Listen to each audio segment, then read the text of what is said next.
in. I'm just getting all oops. I've already shaken the camera. I'm just getting everything set up, and the lighting is always messed up in my videos, so I'm trying to see if I can unmess it up before I get started. So welcome in. Welcome in. If you see this and trying to straighten it out. Okay, so welcome in. Let me get all set up here in my little thing. Let me share this out. I'm gonna put my tea there. Let's see.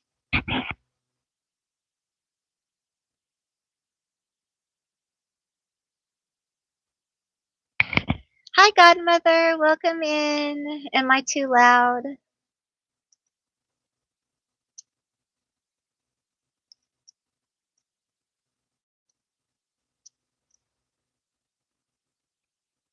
Welcome in, everyone. Let me go over here. I have to do a couple of things.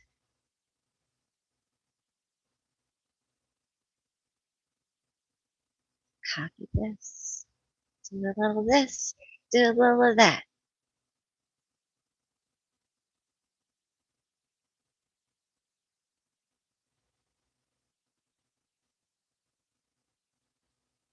Hi, Emma. How are you? It's good to have you. I'm so glad you're here.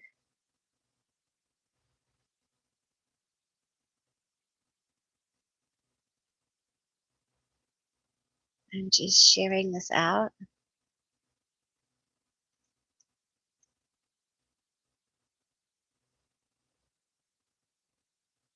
Let's see. I hope everyone can hear me. I hope y'all can see okay. My lighting is always so messed up. I swear.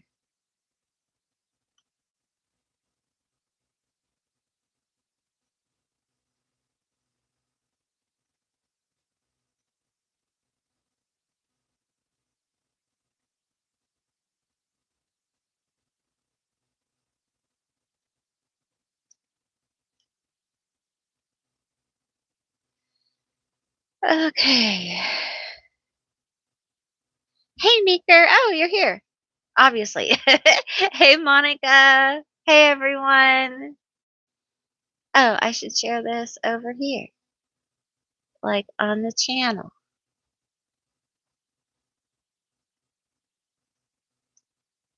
Ah, doo-doo. Join you. Join us. Woohoo!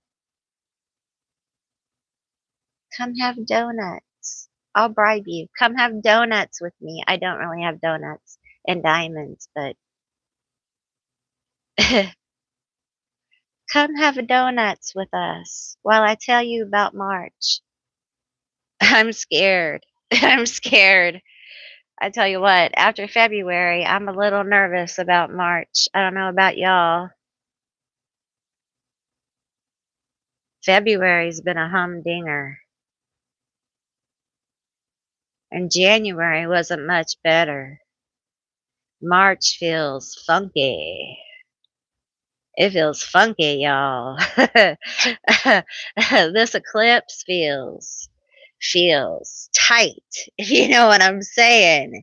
It feels pressure. It feels intense, but in a different way.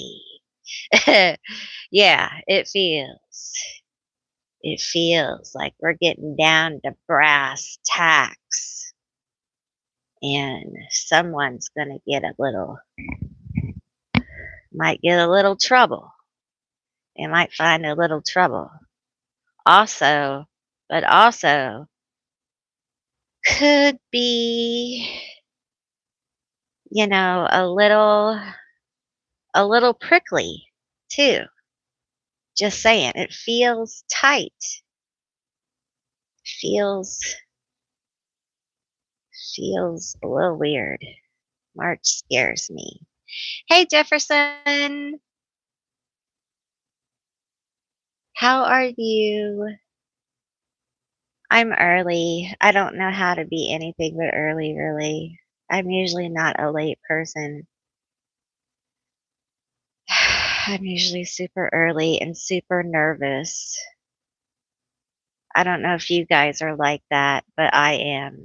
If I have a doctor's appointment, I want to be there like an hour early, even though I'm going to wait for like 2 hours probably, especially if it's a specialist. So I've been late before, but it's because of the stupid platform.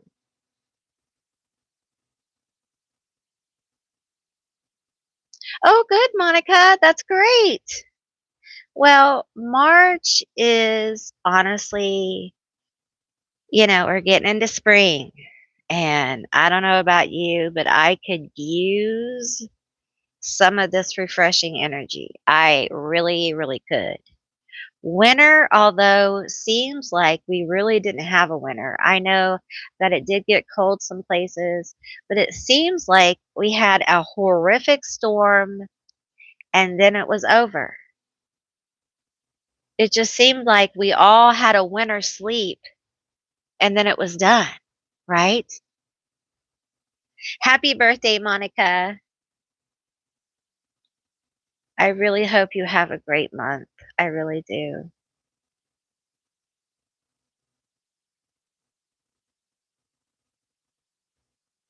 I think, it's just a refreshing time. Things are growing, bunnies are bunnying. I noticed in the field over here, there's a donkey. I haven't seen a donkey in forever, you know. So it's just the world is such a intense place. See, for me, where I am, it doesn't feel like we've had a winter here. We had one big storm, and that's it. And that was it. And we've been having really intense winters here. And although I guess that is abnormal for Oklahoma. So perhaps this is more normal than not. I don't know. I don't know anymore.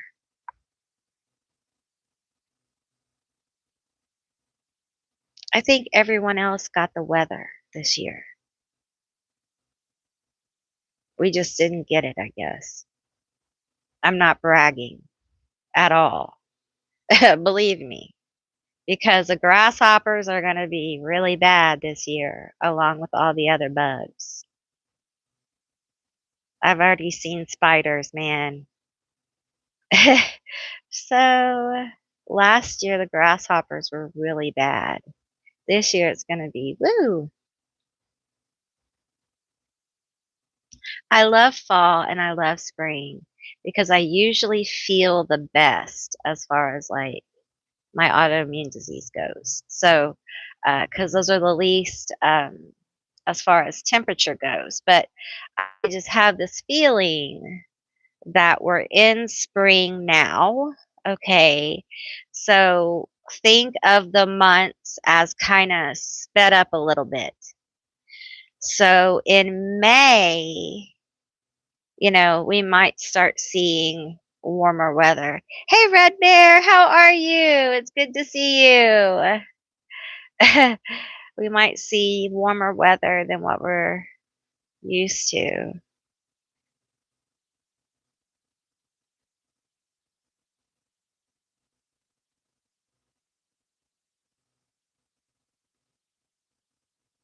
Well, that's crickets. These grasshoppers are like they're big.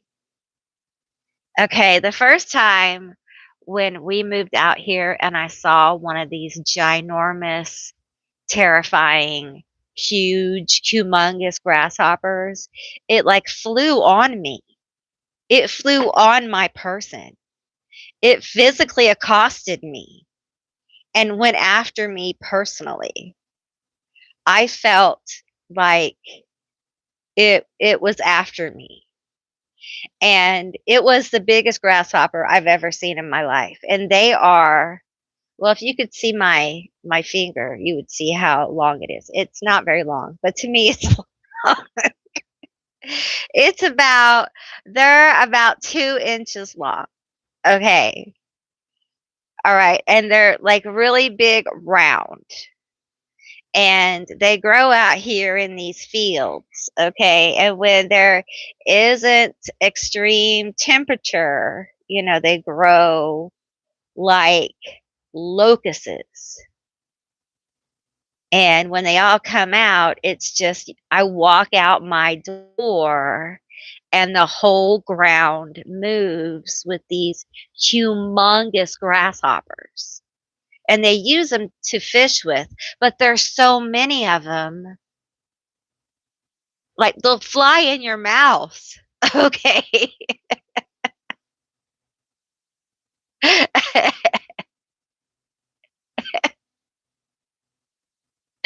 They'll get you. I'm telling you, the grasshoppers, if you make them mad, I think that if you make them mad, they could move as a group and possibly bring us all down as a town. I really do. I really think we should respect the grasshoppers because they're huge. And I think they could form like a robot type super grasshopper, maybe. You know, I think it's possible. I really do. I do because I've had too many of them fly directly at my face area, and I take that personally. Yeah, Meeker got me this Death Head's um, moth here for Valentine's Day. Isn't it pretty? I'm holding it upside down. There you go. Woo! I've had to take my medicine today, so never fear. Isn't it awesome? It's got a little. Is it too? I can't tell. Is it too close? Am I freaking y'all out? Is it too close? It's awesome, isn't it? Woo! It's amazing. I also have Persephone on the table. Toot toot. Okay. Now, do y'all see the cards correctly? See, no, they're backwards. Okay. This should be here. This should be here, right? Am I right? Where's my book? Where's my book? Choice goes for choice. Okay. All right. Uh-huh. I thought that you would be backwards, but I put you. Whoops. Oh, no. No, no, no. Oh, my arm. Okay, listen. Hang on a minute. Hang on. Hold my purse. Okay. There you go. All right.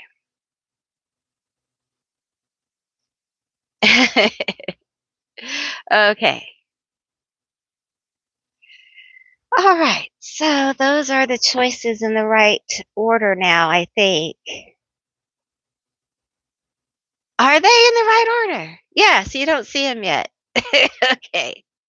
All right. This is not playing. So I think you got okay, there we go. All right. Go ahead. Play.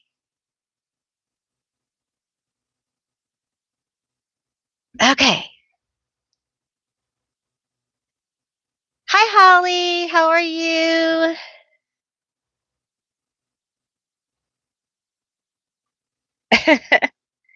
How are you guys?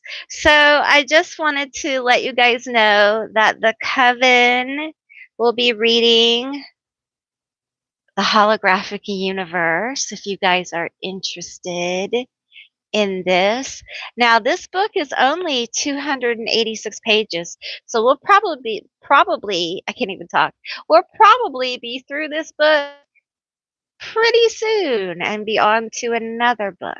So, um, I just realized that it's pretty. I mean, yeah, we'll be bopping on it. We're on our first 2 chapters. Our first little book club meeting is gonna be in the middle of March, and this is in addition to the coven meetings we have where we chit chat and I channel different god forms and Lilith, and also I now have a Discord where you can talk to me and talk to the other coven members. We talk about stuff, we post stuff, we have a good time, and it's a whole lot of fun. If you are a coven member, I have posted a recent link to the Discord on our community tab. All right, so be sure that you check that out. All right. And for the Baddies and Buds, I have been posting pretty regularly. I've been posting like wake and bakes, which have been super fun to do. I've been doing those from my kitchen. And I think I'm going to do a live wake and bake here sometime. Sometime. So, hi, Scream Stress. Yes, we do a book club. Hey, Pinky Winky. We do a book club. Yes, we do. We're going to read. We're going to be reading this year. And I'm excited. So, this is the first book we're reading, The Holographic Universe. It's an old book, but it's a good book. And it's a great book to talk about uh, the holographic universe that we live in. And if you do magic, it's a really great way to look at magic in a different way or just explore or whatever your consciousness, da da da da. It's fun. It's fun to think. It's fun to use your brain. I would love to read, like, do you want me to tell you how many books I really want to read this year? It's a lot. It's a lot of books. It's a lot of books. Yeah, wake and bakes. I do wake and bakes. I do for the baddies and buds. I do like 18 plus. So I do wake and bakes. I do like vlogs. I do like naughty, spicy tea readings. I do just all kinds of kind of fun stuff. I'll take you like on a trip with me to the doctor. Just stuff like that. So yeah, so my memberships are a little bit different, and then the coven members, I do special readings. I've got a couple of meditations. I'm going to be working on that some more this year. I channel like Lilith and different spirits, and um, we have great coven meetings. Everyone is it's a it's a community. It's definitely a community. The Discord is growing. I will be doing videos and live streams over there. And I will definitely open up the voice chat and stuff over there so everyone can talk if they want when we're all kind of settled. So definitely will be growing. I have all kinds of boards over there. Okay. I'm a Libra and my Mercury is in Libra, y'all. So I have like, I don't know. I don't know how many boards I have right now, but probably 10. 10? 10 maybe? So yeah, we just got started. So there you go. So you can post all kinds of stuff.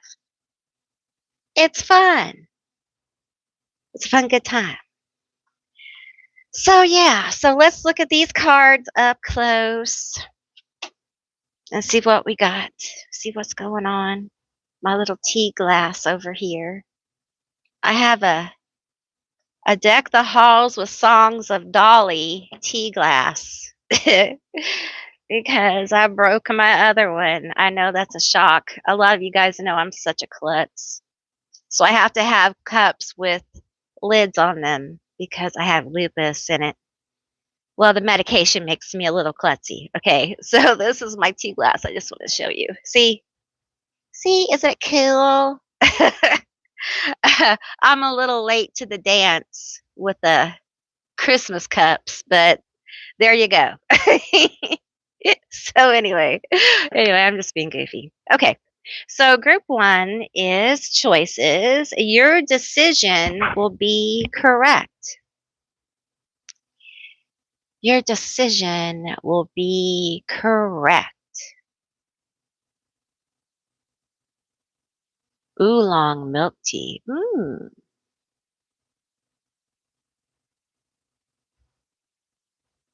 So there is that. Okay, group 2, you are ghost. Commune with your guides. How spooky. I love this card. I love all the colors in this card.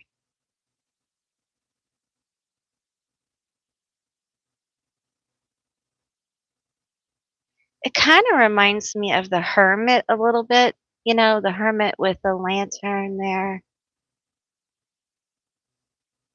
Ooh, oat milk. I'm down with oat milk,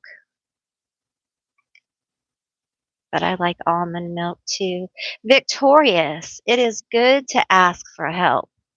Oh man, I'm not good at that.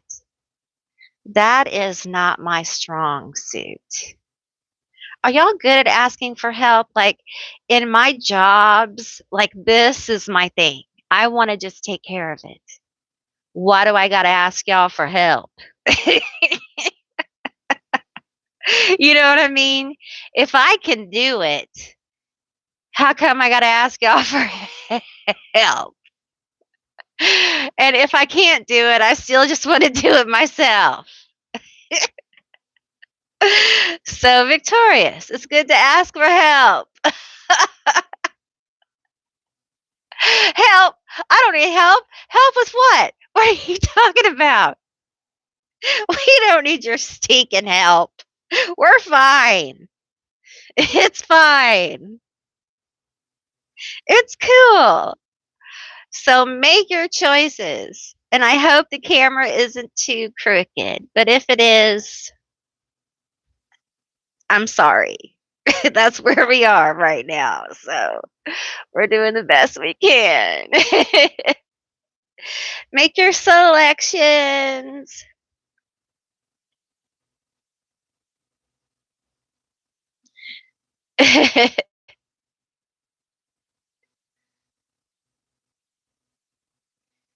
I can't imagine what my life would be if I asked for help. Me either.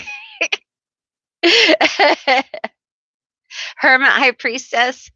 Yeah. Mystic lion. Yeah.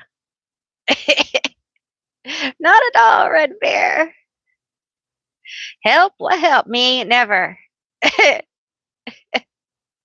I never need help. I had a boss one time that said, you know, it really isn't a positive trait to never need help. That's not a good thing. And I was like, really? Really? I was like, really? That's not a good thing? I would think you would want that in somebody like me who does all the shit I do for all you people. You ungrateful, blah, blah, blah, blah. Right? They have nerve. Those higher ups have nerve.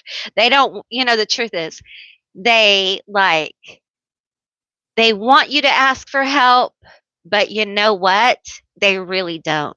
Because when you do, they're like, oh, you are ineffective at your job. You can't handle your responsibilities. So there you go. You can't win either way, right? You ask for help, and they're like, oh, you can't handle all your responsibilities. And then, damned if you do, damned if you don't. What you gonna do? They're just covering their butt one way or another. That's the way it is in the corporate world, or any world, really. So let's go into March.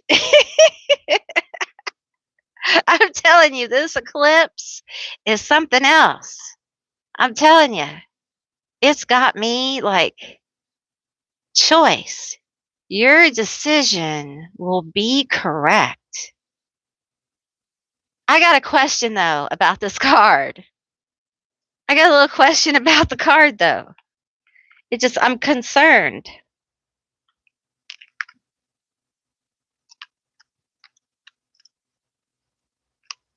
Like, what's with this? My arm is too short. Damn it. Okay.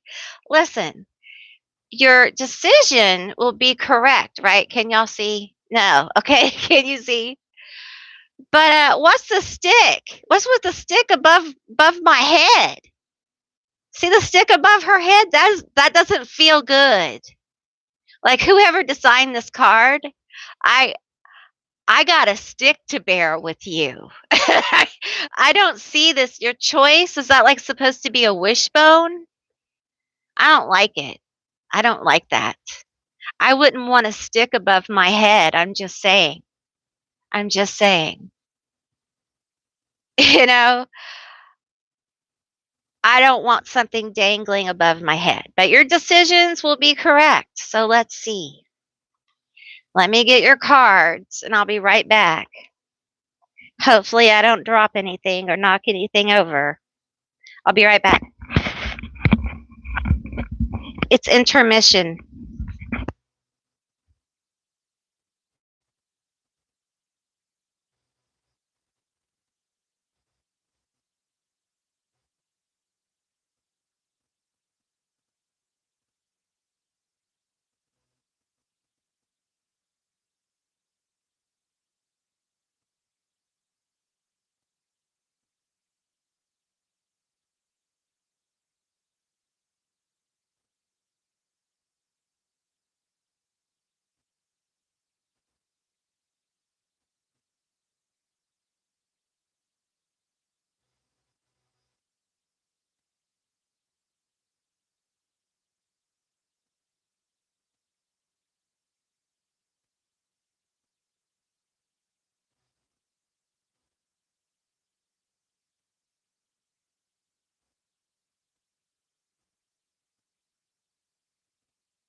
stilt, you say? Hey, Maru. Did I say your name right? I'm so glad you're here. Yay! I'm so glad you're here. Hey, Brandy. It's so good to see you.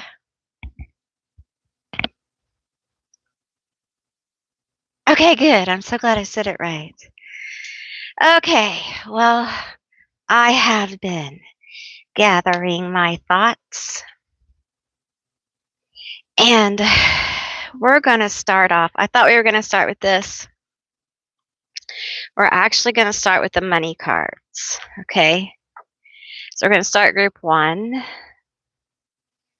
and I'm going to put you right there, okay? All right. Can you guys see? Let's see where you guys are. Oops! I kicked you around. Are you okay? Don't call the popo. I didn't mean it. I'm sorry. Okay. Now then, can you guys see? Let's bend you down a little bit. Is that better? We're going for a ride. Okay, you good?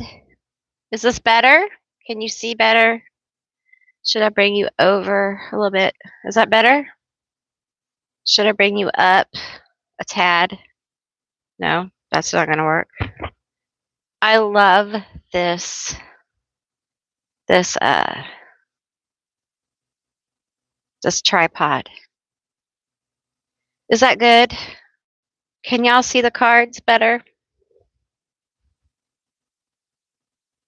Okay. I feel like you can see them better. Would you rather be closer to them? Okay. All right. Okay, because it really is about the cards. Okay. All right. Now let's shuffle. Okay, let's not rip this out of the phone. All right.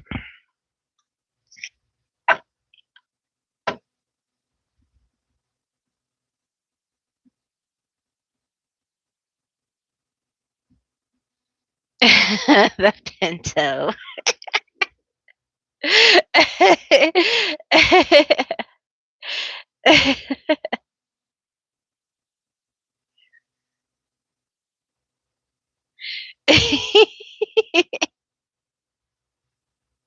The pinto. That is funny. I saw that. Okay, let's get going. Okay, what is this message about choice? We want to start with money. Spirit was very clear about the money. So I actually have 2 decks in one for the money. They were like, put them together, Amy. Okay, tell me about for March. Tell me for my group 1 about March money.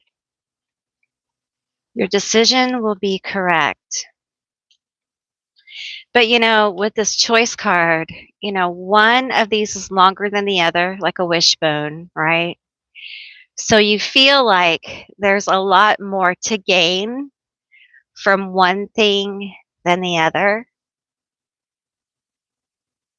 And I feel this energy of really being stuck. Job satisfaction, seeking satisfaction in your job, identity, what you enjoy about your work. Seek out tasks that align with your interests and advocate for changes that improve your experience. Can y'all see? I'm trying. Okay, there you go. Yeah, this eclipse, one of the things it really does with the Virgo energy is it really asks us in our daily lives, what is working, what isn't, what routines, what daily activities, and of course, that would be your job. Does your job align? What activities at your job align? What don't? What things do you need to take care of? What is working? What isn't? And it's difficult, especially when you have complicated relationships at work or around work. Sometimes our complicated relationships aren't necessarily at work, but they're around work. Perhaps our loved ones don't like how much time we have to invest in our work. There can even be jealousy around work. There can be jealousy because one person is doing better than the other as someone perceives. But often enough, it comes down to inner office, inner work politics. And it feels like there is some surfing of that here and really refining what you like about where you are and what you don't, and really figuring out where you want to go 2, 3, 4, 5 years. And it's okay to be in a situation that you don't want to be in. A lot of us are. And it's okay to be aware that the clock is ticking on it and to make a plan. And your plan will change. Absolutely. I will tell you without a shadow of a doubt, your plan will change. Having a plan means you've thought about it. You've considered different options so that when your plan does become uprooted, you've thought about different options. You've thought about the whole thing in general. So it will be easier for you to align when roads open, when things change, because the choices you make are not wrong.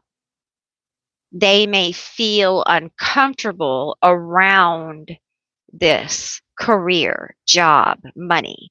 They feel uncomfortable because you are confronting fears around stability, around structure, around what you hold as precious internal values of self. It's not just a job, it's not just a career. It's not just a place you go from, you know, 8 to 5. It does become some parts of your identity, no matter what it is. You put your time into it and it matters.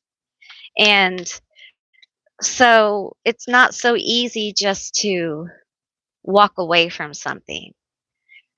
So, but it's good to start to become aware of where you are and what is working and what isn't. And that's part of this eclipse, is to start to get people to think about this incoming 2 year, 20 year, whatever cycle you're on. Everyone's on a different kind of energy here, but there's definitely a new cycle coming in.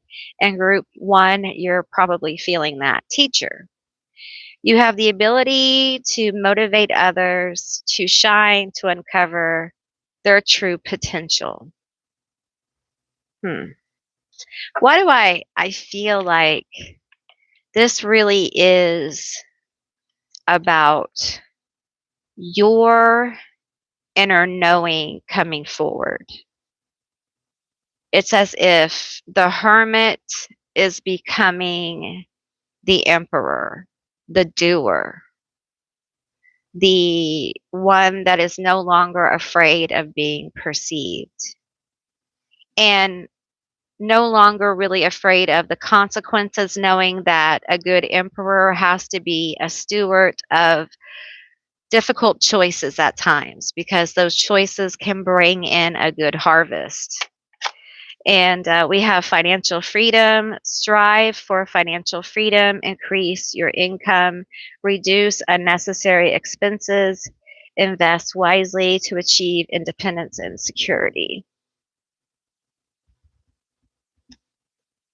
It feels like in March, it's almost like you're coming into this awareness of this need to really focus in, to refine your vision of your goals, your career, your dreams, your ambition. And some of you may have lacked the energy to do this in the first place. And I feel like that is coming back around. And it really has to do with the cycle of nature itself. Some of you are going to be really recharged by the energy of just nature itself. Um, but it feels like a renewal here of focus. Um, the ability to drop the BS and get real about where you are and where you want to go, and to redefine success and financial freedom. It is the future is not going to look like it did in the past. We're not building billionaires anymore. I don't know if you're aware of this, but the future isn't going to be built on backwards billionaires. All right. We're not about that. Wealth, health is different now. And we as a community get to decide what we want that to look like. And part of that is on a personal level. Now that you have been through all the things you've been through and you're seeing the horrific things that can happen, you get to decide, what are my real goals now? What does health and wealth look like to me and my family? Once you realign with what that rings true to you and your real morals and values, after you see the world as it is, you will find that you are more highly aligned, that you are more compassionate, you're more empathic, more empathetic. Um, and you will find that the path to financial freedom and the path to the the abundance you're seeking begins to open, because the abundance isn't just about the cash. It's about community. It's about resources. It's about learning from one another.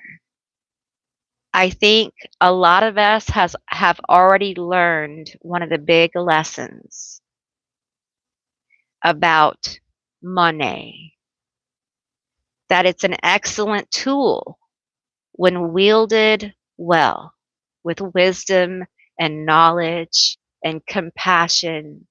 But when taken as a weapon, it is the most cruel. And we see it every day. And I feel like you guys need to understand that you really are on a pathway of learning how to deal with your money and your resources and wealth and manifestation in a way that is more compassionate, that is more healing, that is more of wholeness, that's going to feel more whole to you. It's not going to feel soulless. It's not going to feel like you're participating in a system that doesn't serve you.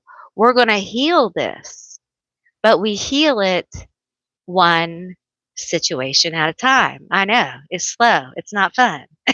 It's not fun. So remember, it's difficult and it's hard. So give yourself a break. You know, that's what we're going through right now, difficult and hard stuff. And we all need to remember that and give each other some grace. So remember to give yourself some grace.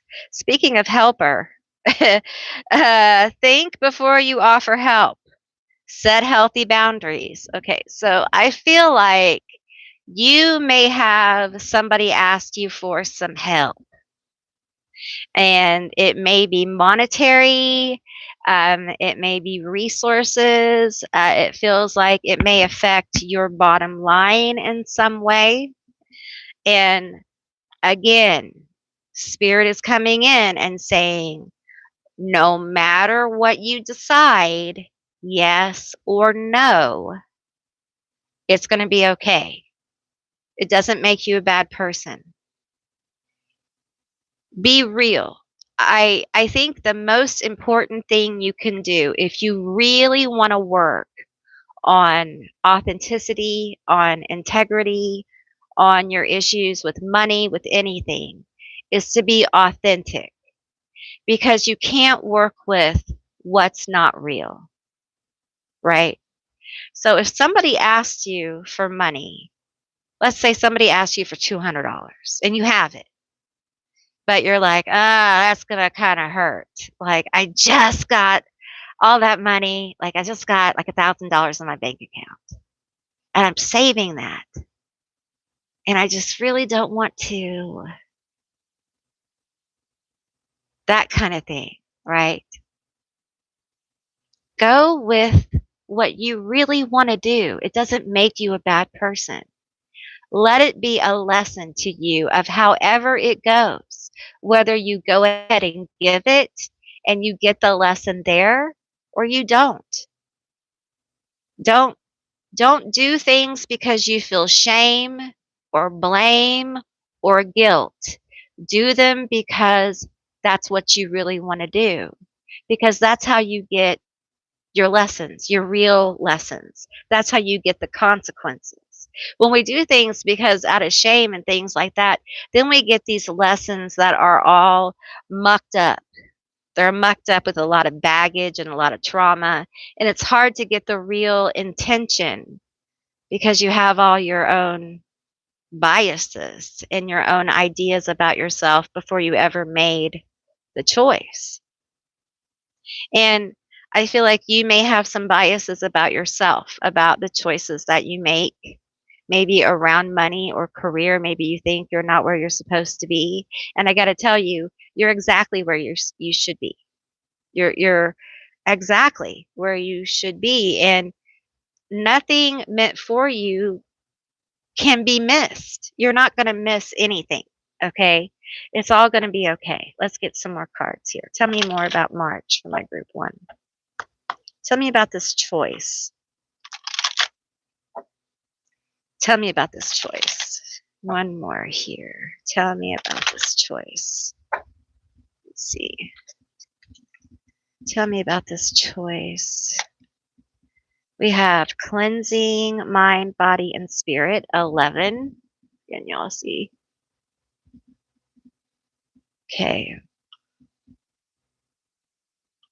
Yeah, see, I feel like in March, there may be a lot of confrontations of doubt with this choice. And this really is a battle within your own kind of mental space, heavily in your head about it. And um, I feel like it's almost as if you're putting more in there than what is, like not making more out of it, but just you're overthinking it to the point where the thinking is cluttered. Okay. And this is part of you learning to get control of your thoughts, learning how to make effective choices. Okay. And cleansing your mind, body, and spirit is so important. And I think I say this every month and I'm going to say it again. I am. But in times like this, and I'm going to tell you, literally in the ether, there is horrific, parasitic baggage and just ick flying through the air because of all of the unveiling of the horrific things that have happened. Now, we need to know these things, but they are in essence some of the most dense and horrific things a person can ever find out that another human being has ever done. And I am not exaggerating. I think you know what I'm talking about. And we are being called to be very vigilant on taking care of our mental health, our physical health, and our spiritual health. So take time out, turn off your phone, go outside, and take a shower or a bath. That is the easiest way to clear your head, clear your heart, clear your mental space, clear yourself spiritually and your body. You pick up astral debris. You pick up energy from other people when you go out and about. And with all the stuff going on in the world, that can affect you too. And then you have your own personal stress. So hello, it's a lot. And now we have to do it more often. Do it during the day. Take your shower. Of course, you can't take a shower 6 times a day, but you can take a moment when you're feeling overwhelmed and say, you know what, I'm just going to take a moment, take a deep breath, breathe in and out, listen for the fan in my room or the clock ticking, just ground myself into this present moment. Okay, there I am. I'm back. That kind of thing. To just engage and be here, because the horror of what's going on is meant to almost get you out of body. It's almost meant to uh, get you into disassociated states of horror. And we can't do that. You need to stay grounded. And in March, it's really, really important because more important things are going to happen. And your presence is required in this. It's very important that you're here and you're present. We have meditation and reflection. So in March, meditation, reflection, following up this cleansing. Okay. I feel like for you, there is a changing consciousness. And I feel like this has been going on for a while. And I often use the term consciousness expansion, but I don't really talk about what that means. And it's the awareness that, number one, the world is not what it seems, and that your brain, okay, your awareness is far more vast than what you think it is, than what you have thought it is. Perhaps you have these experiences where you start to um, feel things more intuitively. Some people may start feeling energies more through their hands, as more and more energies in the veil is thinner and thinner. Um, and it can be overwhelming. And meditation can be very helpful. Grounding, clearing can be very helpful. If you get overwhelmed with any kind of energy like this, put your hands on the ground. Put your hands on a tree. Put your hands in some water. It will immediately ground you and it will go. It will go away. All right. So they want you to know that. Don't ever be afraid. The earth will ground you. The elements of the earth will ground you very easily. So don't ever feel overwhelmed here. Tell me more about March. We have breaking the chains of repeating cycles. So that's really what the big work is for group one. And it feels like breaking chains around money, around patterns of thought that aren't supporting our highest good, and really learning how to further expand our consciousness. All of this is leading back to being able to make very solid decisions, very knowing decisions going forward. This is important because as we move forward as a collective, we may come across times where your ability to make good decisions very quickly could have very serious effects on your life. So your psychic ability, your intuition, your gut is growing. And it's something that you're going to be able to feel more outwardly. For some of you, your outward gifts that you already have that are very strong are going to be able to be assessed or grown more in the area of money, meaning psychically, you're going to feel money more. You're going to know how to manifest money more. You're going to know and start to understand the flow of money more.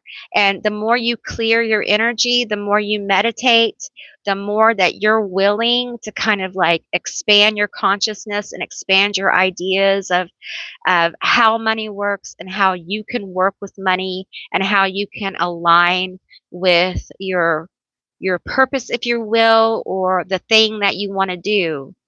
It feels like the easier the choices will be that come along to align you with that, if that makes sense. And March feels like we're really coming into this place of growth,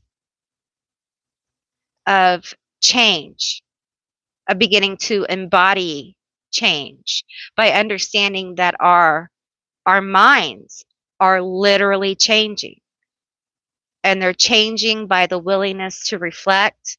They're changing by the willingness to open up to new ideas. Okay, let's get some tarot here. Tell me more about my group one. Tell me more about my group one. You are breaking the chains, the cycles.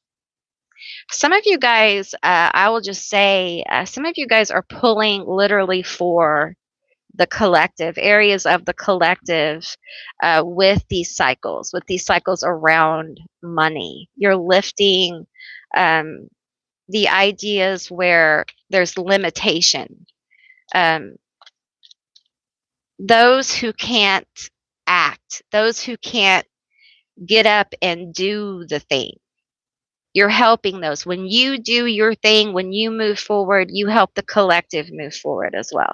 We have the Five of Cups.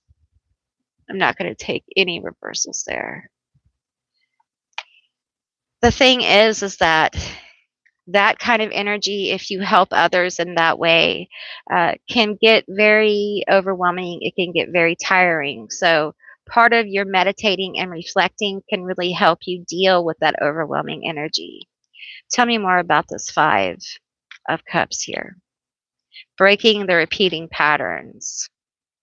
Listen, I understand there is a lot of regret, sorrow, that kind of energy here. There's been a past. You may feel like you've made some bad decisions. Maybe those bad decisions were thrust upon you against your will, but there's been loss, right? That you can't recover from. Those cups are gone. But in order to really beat the pattern, you have to see the other two cups, right?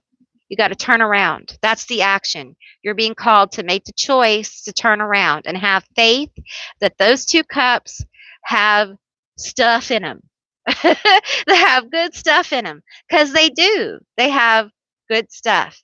And here's the thing. I see helper, I see teacher, and I feel like you have helper, teacher, people coming in.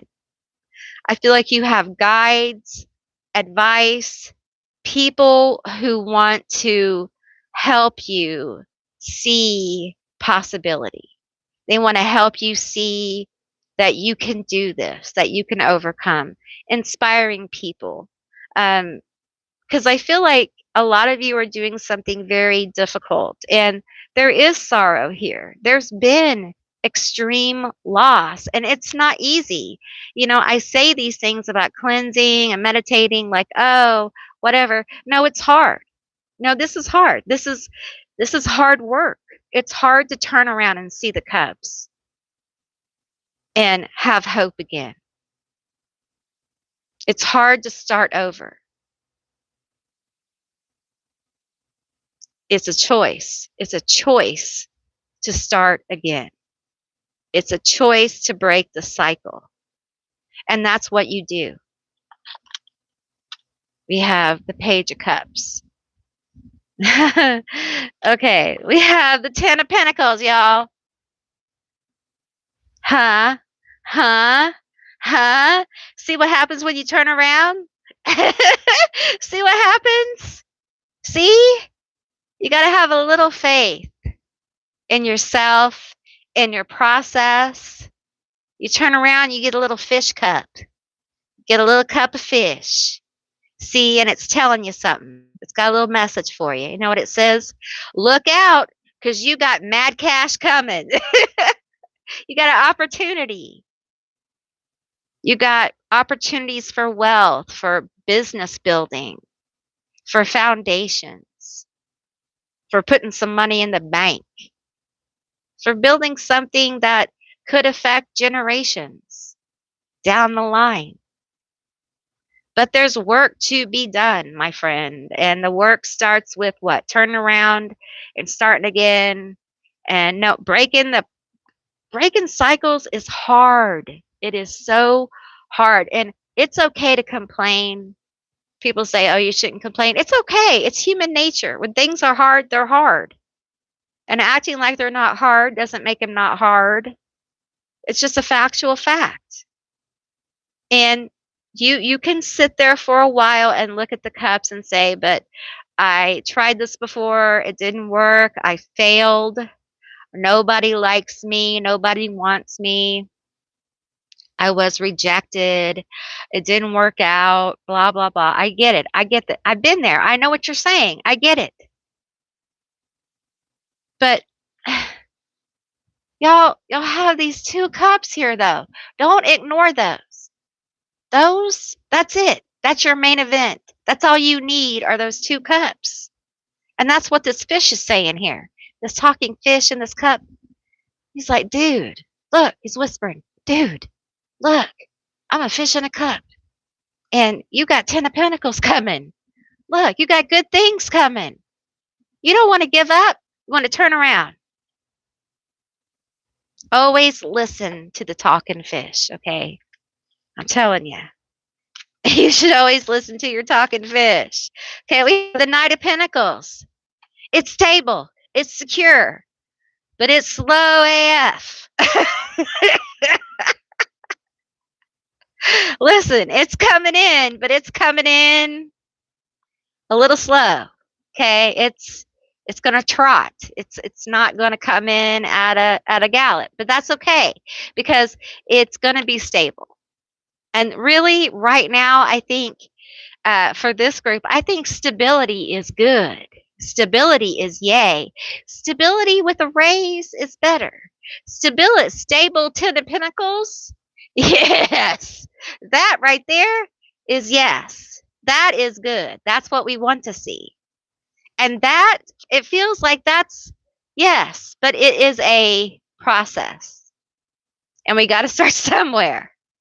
All right. And I feel like your spirit guides are kind of funny because they're like, you know, if we didn't tell you about the possibilities of what you could achieve and do, you would never turn around and see these damn cups. Okay, these two cups behind you. What is in these cups? Talking fish, tell me. Magical fish. We said the 10 of Pentacles, but still. The 10 of Pentacles, I see it. It's good. It's good. Yeah, I see it. I see it. Gemini energy. We got two dogs, two cups, and a talking fish. Pisces. Pisces energy. We have the 4 of Wands. Magical moment. A celebratory moment.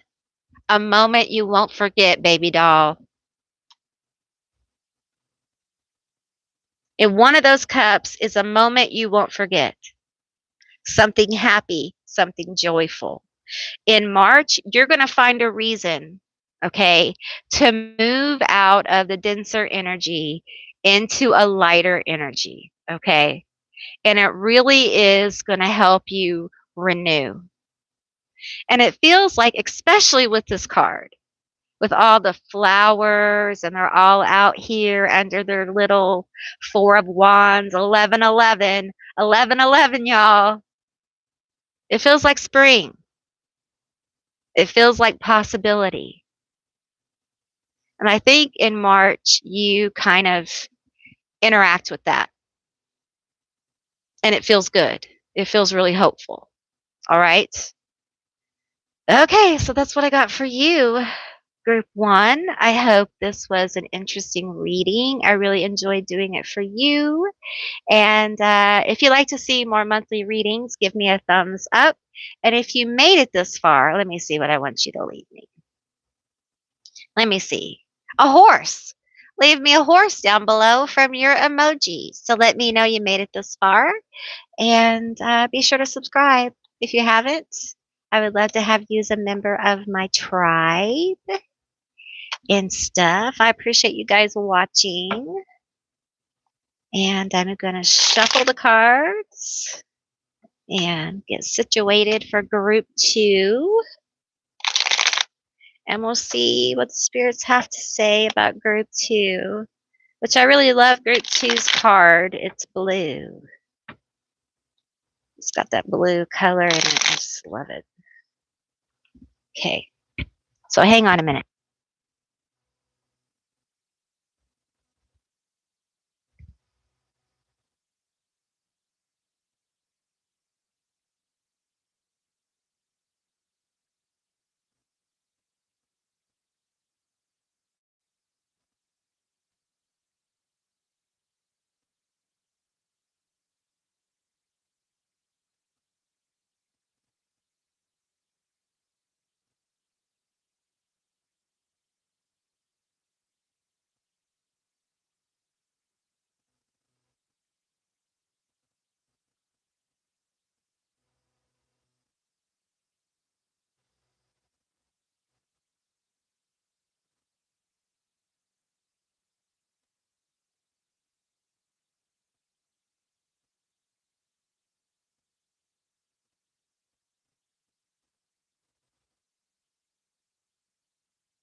Alrighty. We have 22 people in the room and 22 thumbs up. So 22, 22, 110 on the clock, 55. So there's some magical numbers for you. Okay, group two. Let's get started. We have Ghost. Commune with your guides. 34. Reduces to a 7. There you go. Whew. Big welcome to everyone that came in. Want to say hi. Hey, Care Bear. See who else came in. Hey, Of Shadow. Hey, everyone. Okay. Everyone here who isn't in the room, welcome in. Okay. This card, like I said in the opening, reminds me of the Hermit card. We have the lantern here. And you have definitely a lot of spiritual presence around you in March, for sure.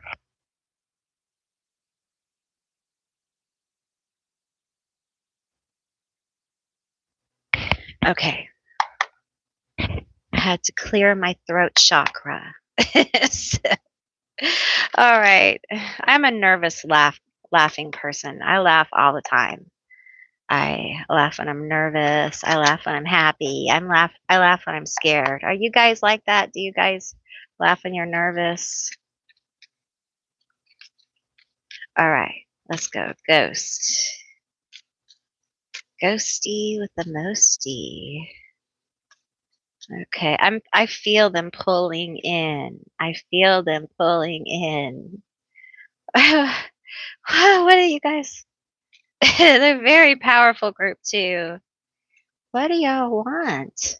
They want to talk about March. Okay, tell me. Let's pop these out. Okay.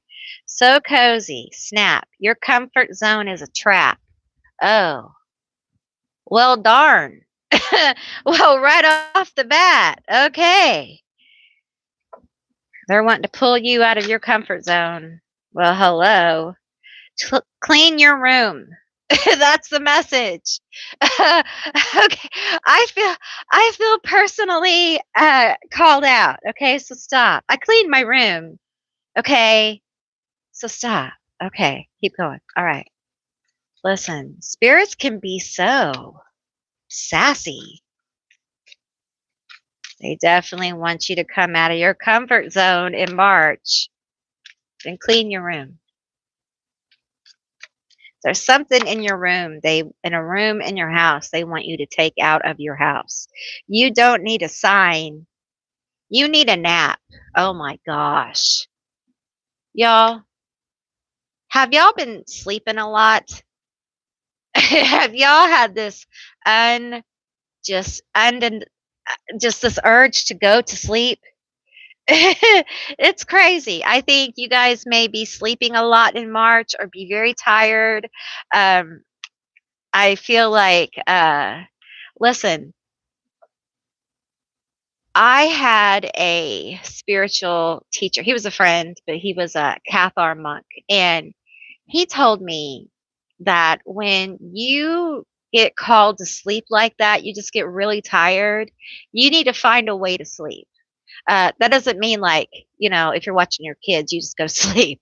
No, I'm not saying that. I'm just saying like it means that there's a reason for you to be going to sleep. And sometimes it's spiritual. Sometimes your guides are trying to talk to you, they're trying to work with you. So if you feel more tired and you're needing more sleep, it could very well be there is a spiritual upgrade coming for you. I don't like that term. It just sounds so cringy.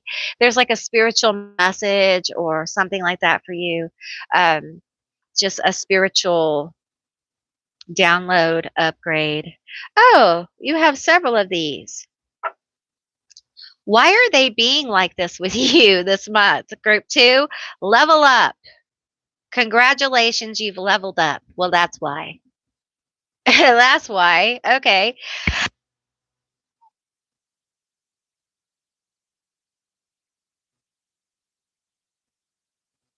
Did you guys hear me sneeze?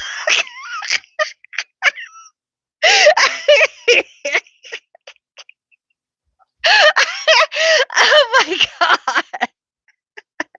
That's what I get for being sassy with your guides, I swear. do, do, does one of you work with like Loki or something? Like there's some kind of sassiness going on here. Don't. Don't do that again. I don't like it. Okay. Yawn. You don't suck. You just haven't slept. Okay. All right. Screech. Let go or be dragged, babe. Listen, don't talk to me that way. Okay, we have you are not the main character in their story. You know what? Not every text deserves a response. Okay. Well, it appears that you're in some kind of boot camp, some kind of spiritual boot camp. Um, like your guides are like, come on, it's time. We got to get it together. Okay. Because you got to get the show on the road. I feel like you got to get the show on the road. You got to stop investing in March. You have to. That's what this eclipse is. You're going to become more aware of people that you can't invest your time in anymore. Situations you cannot. Routines and um,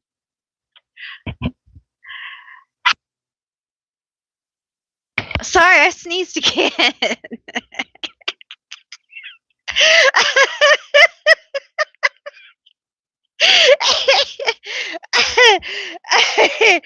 Okay. um, I don't know if I've ever sneezed during a session before. That's really funny. Um, and I I feel like they really want you to this is like a deity guided spiritual level up, glow up situation. And it's not happening overnight. This is happening over the course of several months with much guidance. And I don't want to use the word interference because they might make me sneeze again. But yeah, I feel like there's a very hands on, lots of signs, lots of guidance about where you should be going and how you should be doing this. Um, and a lot of information about who can't go with you. And there really is a lot of information for March about they want you to stop worrying and they want you to start working with them.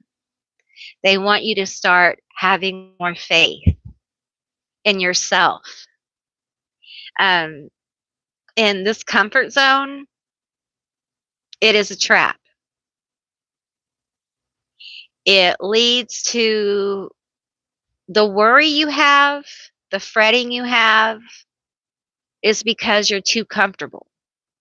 You're no longer growing. So it's time to level up, babe. It's time to kick things up. It's time to cause a little chaos. It's time for reflection. It's time for not every person deserves your attention anymore. Not everyone can go with you. It's time for more self care, sleep. Um, it's time for investing in self.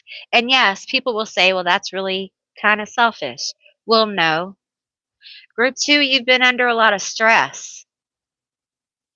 You've been under a lot of worry. You've gotten comfortable because you had to survive. A lot of people have felt this way, okay? And this state of comfort was kind of forced upon a lot of us to survive the situations we're in. And now we're being kicked out of those comfort zones because we have to move on to, how do I say this? We're not in the comfort zone anymore, okay? We may not realize it, but the comfort zone is actually gone. And we need to be aware that we're in a new place. And it's time for us to level it up. It's time for us to look around and be aware of the people and places in our life that no longer fit, the things we do with ourselves that no longer fit, how we have trapped ourselves into belief systems and ways of being that no longer fit. And your guides are ruthless. And it just feels like there's this energy of being tired, just being so tired, and not just physically, but just emotionally, mentally, physically drained. And with the hermit energy here, you may have been someone who's kind of pulled back in a way, almost out of a need to conserve your energy so you could take care of others, or just, again, to survive and cope. And this little plan here is really about getting you out of surviving and back into life, because you're not meant to live on this edge. See this image here? It's kind of, this is a liminal image, very much living on the edge. You're not meant to live your life in a liminal space on the edge. It's time to come on back. And that's what this is. So basically in March, there is this need for you to begin to understand that it's time to move out of your comfort zone, first of all. So you got to begin to just kind of like say, okay, I'm too comfortable. And then you might get scared. Like, okay, so it's that thing, the thing that you don't want to do. You've probably already thought about it. I don't want to look for a job. I don't want to move. Yeah, I don't want to do that either. I don't want to do this. I don't want to do that. It could be a small thing that makes you really uncomfortable. They're always safe. They're not anything that's like that. But it may be something that is just, you want to do it. You want to do it, but it kind of makes you worry. It causes you grief to think about it. It's something that it's going to change. It's going to change you in ways that you have no way of knowing. We have judgment here. Karma is moving. We have the Ace of Swords. Tell me about this Ace of Swords and this move of karma. This judgment here. It's going to come either way. Either way. Either way, this is coming. You are going to get out of your comfort zone one way or another. So your spirit guides would like you to make the choice. Okay, the Six of Coins, the Four of Wands, and the Page of Cups. The Page of Coins. So they would like you to make the choice. If you make the choice, it will go good. It will go far smoother. Okay. There will be, some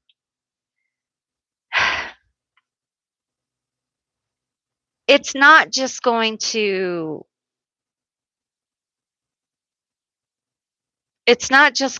be miraculous, okay? It will be a process, but it will be happy and there will be progress, okay? The karma is good, it's clear, it's happy. But with the Page of Coins here, I get that, it's a process. It is, a process, and there is finances. There is money involved here. We're getting pulled into money. So tell me about my group two's money.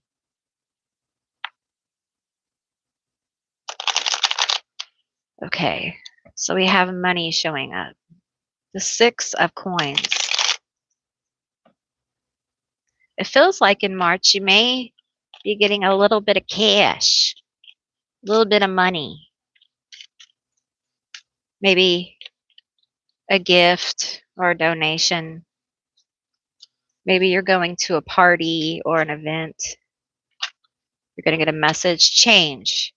There's a change for the better coming your way. Embrace it. There's a change. Tell me about this change, this karma. I feel like people are going to be more generous to you. They're going to want to help you more, and this could be in getting positions. It could be in seeing your talent. It could be in giving you tips and donations. It could be in looking favorably upon you for a raise, but it may just be this complete change in how people see you at work in a positive light. We have workplace relationships. Foster positive relationships at work. Be respectful. Collaborate effectively. Support your colleagues to create a harmonious work environment.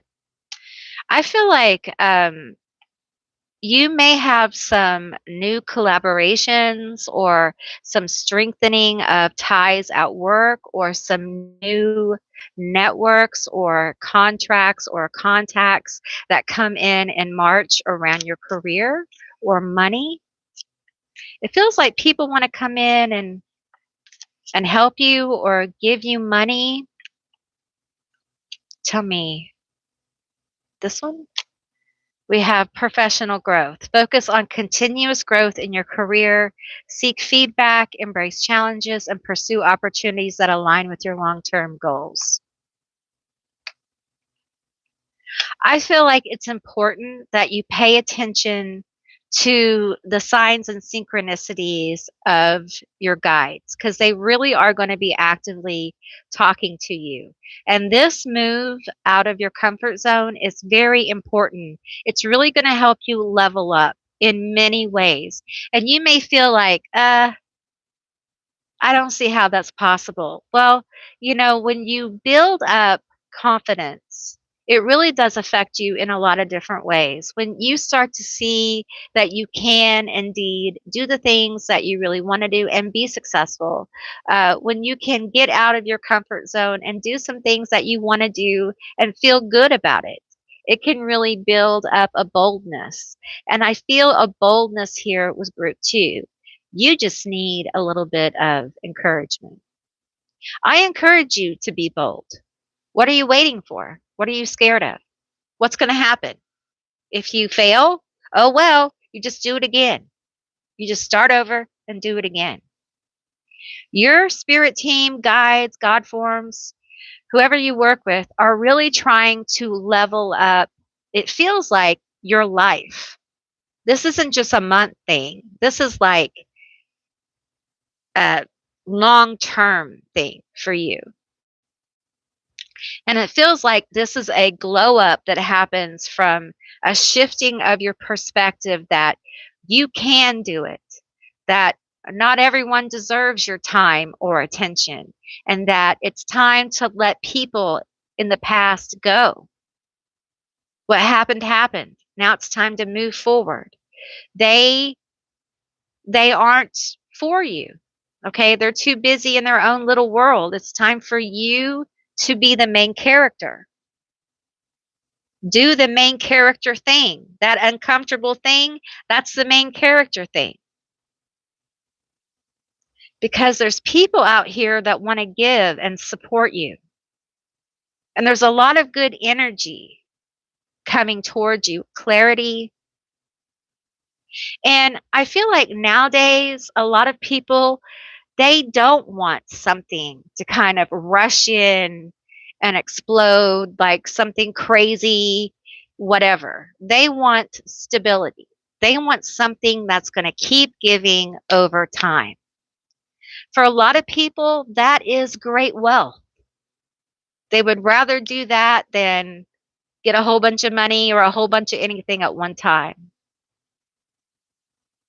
And I feel that here. I feel like there's a building. Okay, tell me more for my group 2. Tell me more.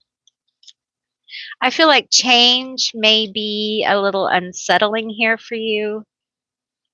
We have energy, rush of excitement. We have warning, pay attention to the red flags. Okay. Well, dang. I thought we were going to escape. Okay.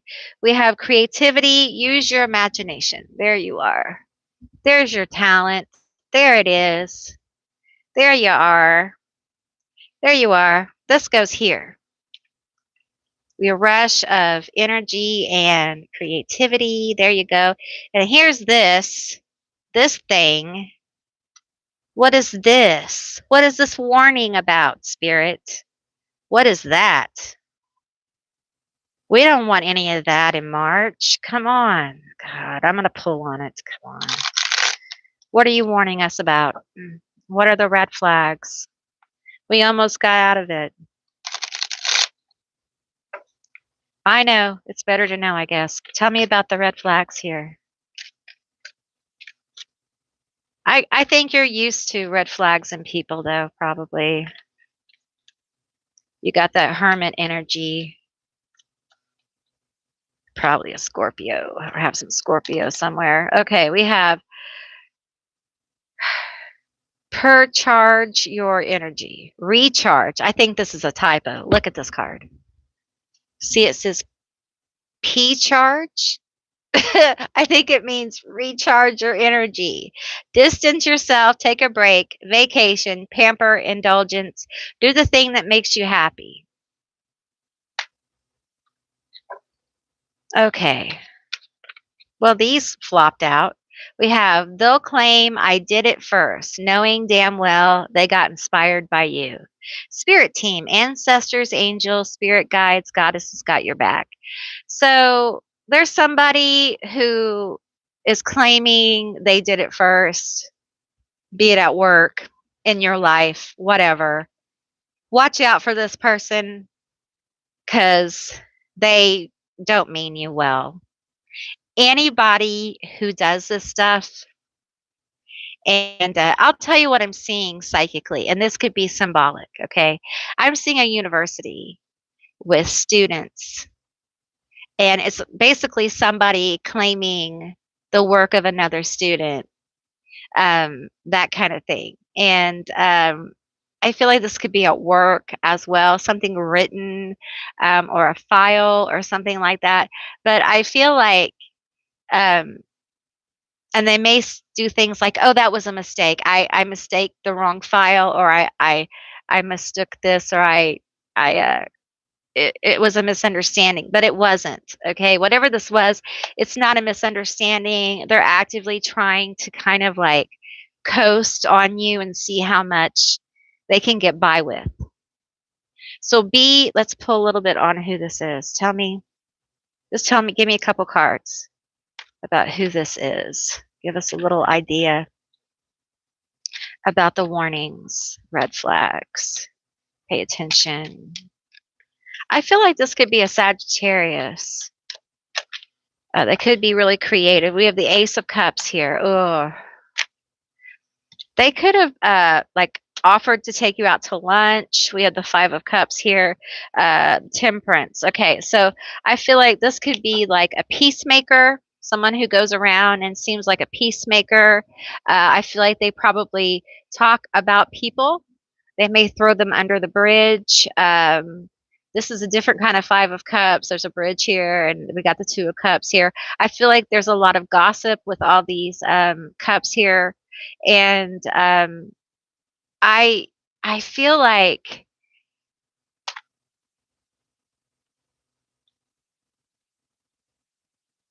I I feel like you need to be really careful because I feel like they're listening. So just know that they're a gossip and they're listening, but they don't put that off necessarily. For some of you, like, you can't tell they're doing it. I don't like people like this.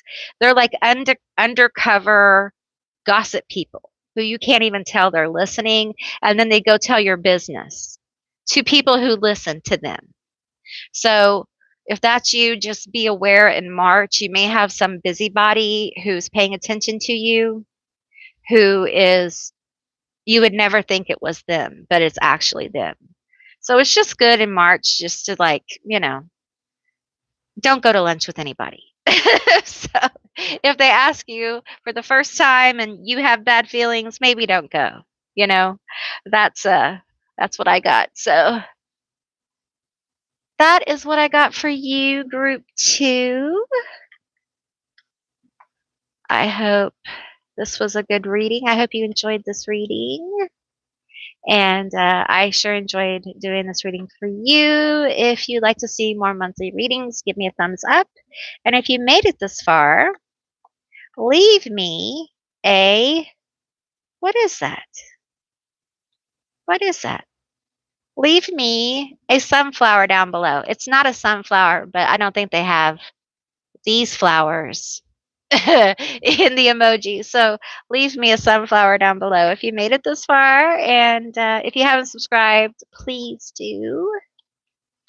And I will move on to group 3. Ghost, your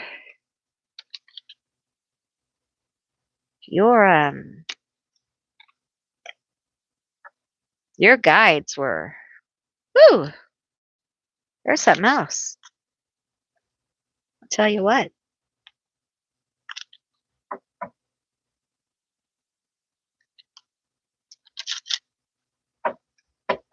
All right, give me a second.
Alrighty. Okay, are you ready for group 3? Okie doke. Let's see. Victorious. It is good to ask for help. Hmm. I don't know about that. I'm teasing, sort of. Help! What help?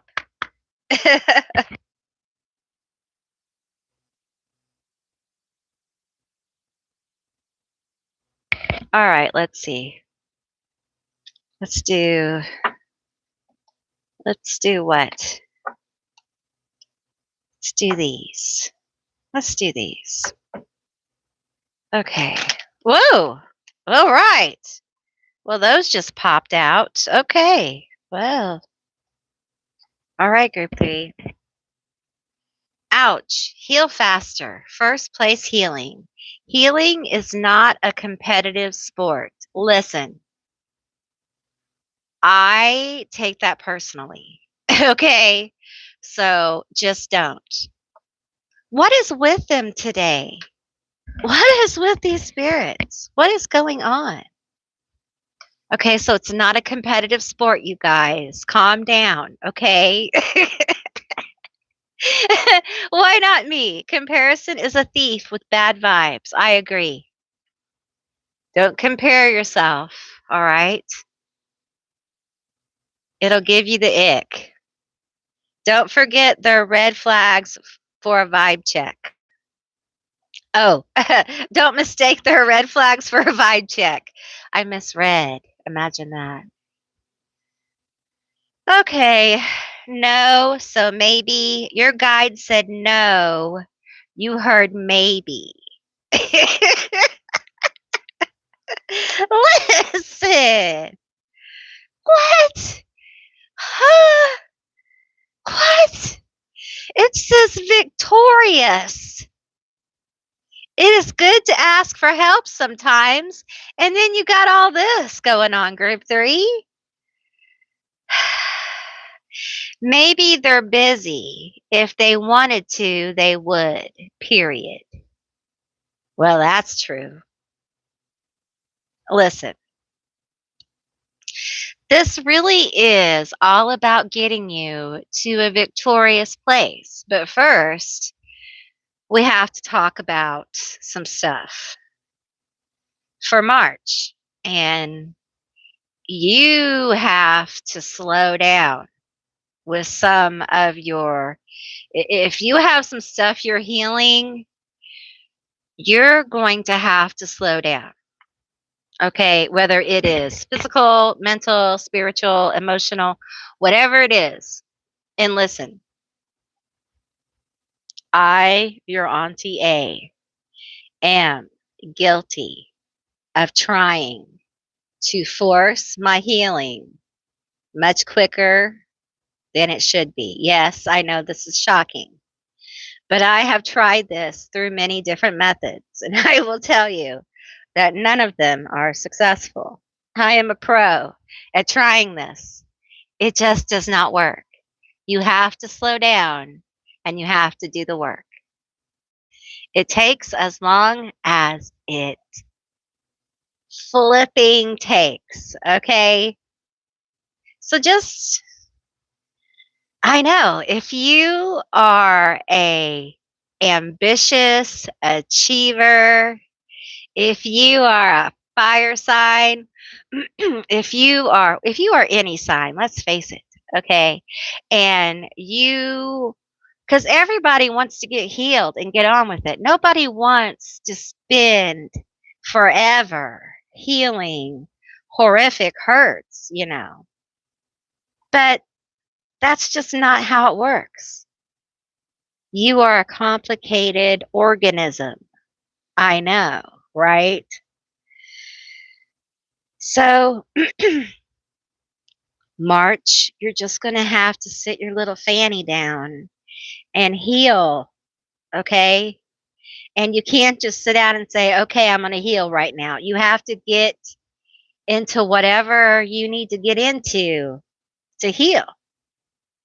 It's going to be different for all of you, but you're going to have to slow down. And I know it seriously, I literally, and I'm telling you, I'm a double Leo. I'm a Leo moon and a Leo rising. I'm not trying to say anything. I'm just saying it was very difficult. I had to slow completely down and lay in bed, and it's very hard. So, but you're going to have to slow down and take your time with things. All right. And here's the thing, you have to stop making excuses. If they wanted to, they would. If they wanted to, they would. And they can't come to the victory party with you. They're not invited. Your guides don't want them there. They're not invited. They can't come. Um, they're not invited. They can't come. And they're banned. They're on the ban list. They can't get through the door. So you're just going to have to figure it out because they are not for you, and you know this. You know this because of the red flags here. And I feel like by the pressure in my throat chakra that there are words left unsaid here. And for some of you, those words left unsaid are closure. There won't be any more words. Because I'm going to tell you something. Some of you have some person who doesn't deserve your closure. Just sit with it.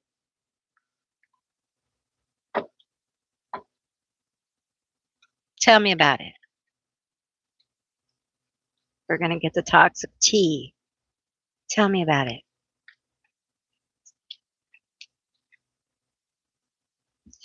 Destination addiction, always on the next best thing, and neglects what is right in front of them.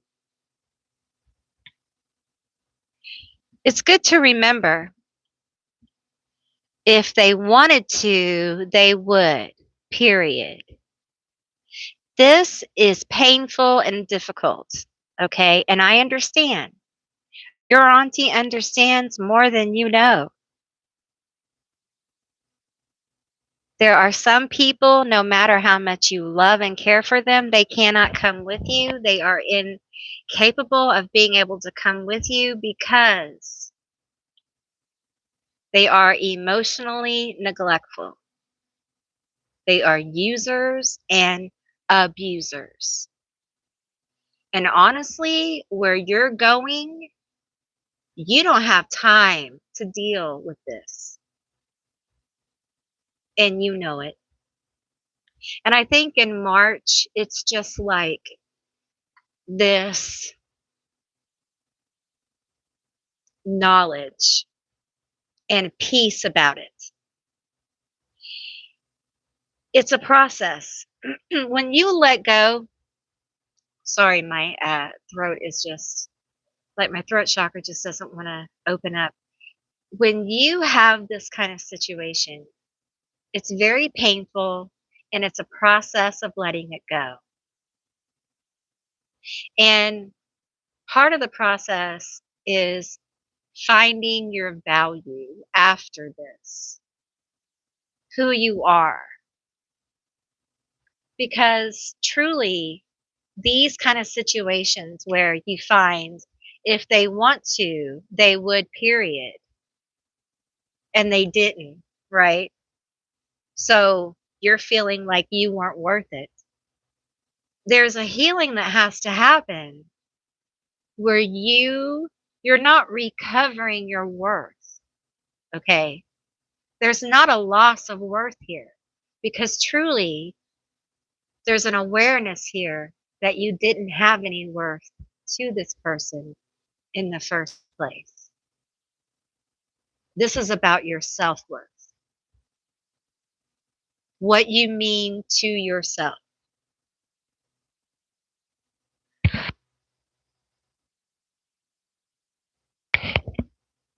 your value, how you matter. It's not about anyone else. It's about healing you, detaching from that that right there. We don't like that. Detaching from all of that. Slowing down. Really stopping the whole, well, they're this, I'm not that. Well, they did this, we didn't do that. Well, they have this, all that. That's over. We're not doing that anymore. We're going to heal ourselves. We're going to seek healing where we need to. If it's time to go to the doctor, go to the doctor. If it's time to go get a massage, go get a massage. Whatever you need to do to seek healing modalities, that's what you're going to do. You don't get a badge of honor or a award for not taking care of yourself. You don't get a badge of honor or an award for never going to the doctor or neglecting yourself emotionally or spiritually. You're not doing yourself any favors, okay? And it feels like in March there is this this need for clarity with your guides, God forms, your deities, because I feel like they have been trying to tell you something and you're not listening. And the thing is, they're really trying to help you come into some wins. And I feel like you're focused on other things, perhaps a little locked in on how things should unfold, because we got to do this healing here. This healing will unlock new perspectives, but you have to listen to what spirit is saying to you, what you're being guided to do, because they actually do talk to you. They actually communicate with you. And when you're working with them and they're interacting with you and you don't take the advice, you don't interact with them, they will stop. It's energy. And if it's not returned, then what's the point? And if you just keep sending energy out, but you're never receiving from them and never hearing or seeing the signs or never hearing the intuitive voice or feeling, then there's no interaction. It's still very one way. So I feel like in March, there's a need here for group 3 to really tune in. Tune in to the frequency of your guides, of your deity. Some of you may have to pick one, just one, and really hone in, tune in so the voice becomes crystal clear. This will help with your healing. Your healing and this goes hand in hand. A lot of things go hand in hand now, you will find. We're in the age of Aquarius. We don't just heal, we never did, but we don't just heal in one area and it not affect the other. We're now doing a lot of things in multidimensional ways. And we're growing very rapidly and we're having to adapt very rapidly. And your intuitive ears, your psychic ears, your ability to hear the spirits you work with is going to help you manifest the changes in your reality much quicker. It's going to help you level up much quicker. For many who practice any kind of manifestation, we have removed a lot of the deity work. Some of us, we do offerings and things like that with our deities, or spirits, but we don't really talk to them. We don't interact with them. And I feel like group 3 in March, you're being encouraged to really cultivate a very close, almost intense relationship with whatever deity or spirit you're called to. This is not for you to make it a lifetime. This is a practice. This is to help you with your psychic hearing, your psychic ability. It's to help you level up your magical ability, your spiritual ability. Group 3, you have the potential to really expand your ability to cast and manifest in a very powerful way in March. And I'm seeing 3-3. So it has to do with this eclipse and this blood moon. Okay.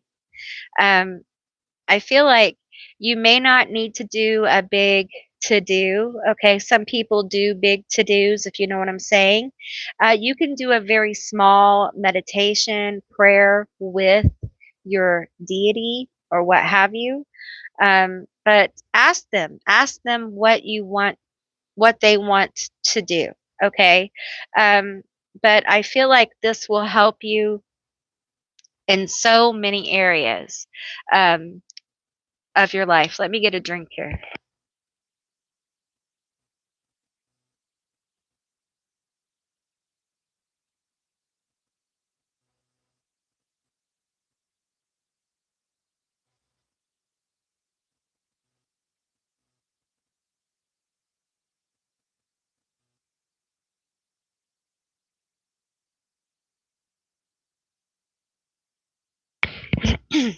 Okay, so group 3, I'm feeling some kind of weird things, and I'm just going to kind of go with the weird things. All right.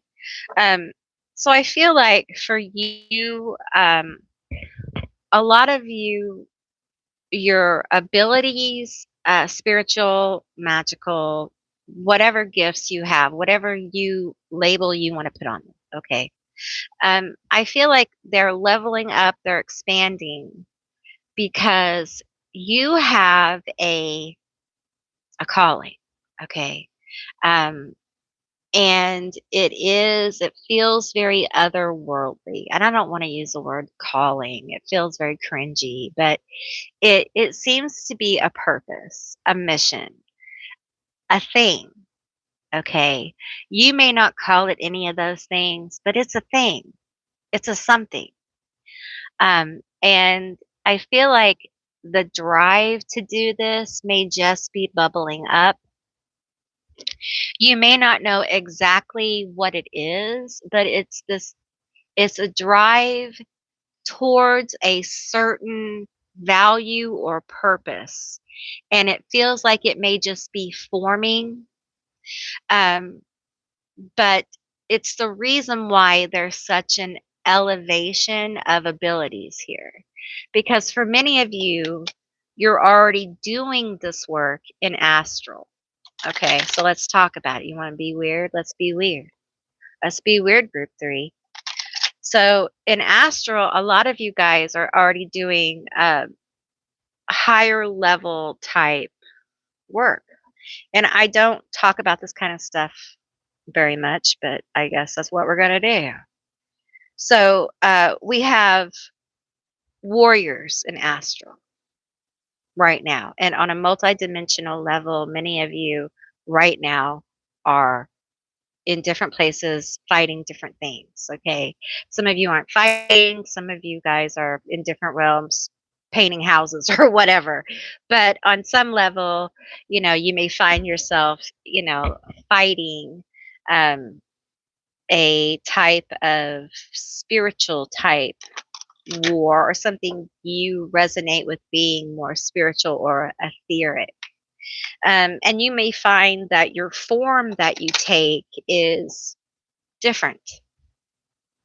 For some of you, it may feel very large, um, uh, kind of angelic, but weirdly angelic, or a shape shifting. You may not understand it. You may feel like plasma or something like that. It may feel very different, but you may wake up with odd dreams of having being in weird spaces like big giant universities that aren't really like universities but kind of are, or like religious spaces, like temple complexes, like black pyramids, or universities that look like different religious spaces, things like that. You may feel like you've experienced like going up and down different levels. You may feel like you have had dreams where you have been engulfed in different vibrations, where you experienced the vibrations as you were the vibration. Uh, you were like a vibrating tone. You were beyond like the speed of light, and you were that kind of thing. Um, so you may be have those kind of experiences. Um, but there is energy with group three of being a kind of fighter on a spiritual level. And you can be angelic, you can be demonic, and still be fighting on the same side. And I know for some people that's really wild to think, but it is a kind of free universe, free will universe. So, Gnostic, if you will. So, we get to decide, right? So, um, you have a lot of different energies kind of uniting on the other side, as you say, with some multidimensional beings who are here incarnated and also in the other side, who have been fighting against some very wicked uh, thought forms, uh, Grimoire, not Grimoire, what do they call them? Thought forms. There's another word for it. You guys know what I'm talking about. What they call thought forms. I just went out of my head. Gregory. Gregory. Yes, Gregory. And some of you may understand that some of the current beings that are being discussed in pop culture right now with the files, some of those are actually, they have different forms. They have many of them, okay, but some of them are uh, Gregories, or giant, huge thought forms, gods that have been created by all the horrific things that have happened.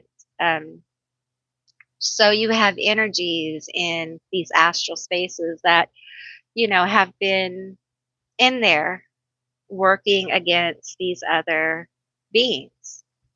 And many of you in group three may resonate with some of that kind of energy. Now, how you picture it, every one of you may be different. It doesn't matter.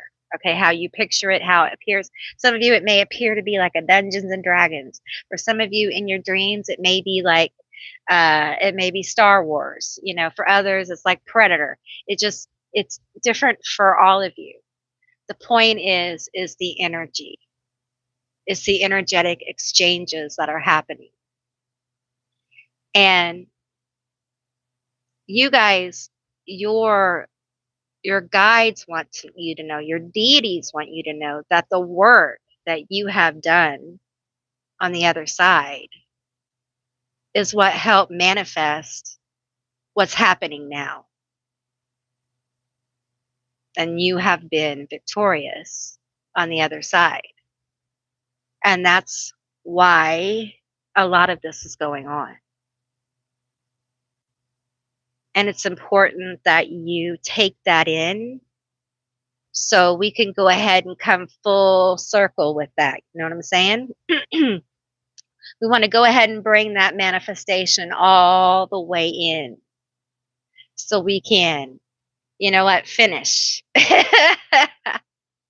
So, yeah, you want to own that. We want you to own that and bring it all the way in. We want to bring the manifestation home, right? Because you guys have to understand how powerful. And I feel like for a lot of you, if you ask for this awareness, it's going to come to you. You may even remember a lot of it because this has been going on for a long time, a long time. And now we're here. And although it looks, and we have, it's a lot of progress. It's a lot of progress. There's still some more to go. A lot more to go. But you've been victorious. This is good. And they want you to know you are not fated to suffer. And this victory that we've had over here in the astral, this good thing that's happened over here, you get to experience some good things over here too. It's not just over there. Okay, you're not fated for things to be horrible. You're not fated for this healing thing, right? Things always not going well. I get it. Believe me. But you're not fated to suffer. You're not forgotten. Your work here, other places, other realms, other lifetimes. Listen, some of y'all literally, I don't just say this stuff, okay? Literally, like someone who's going to watch this. I'm hearing two of you. Saint has saint energy. Other of you is like worked with angelics in a past life. Like wrote about angels in books that we probably are in some catacombs somewhere where we, yeah.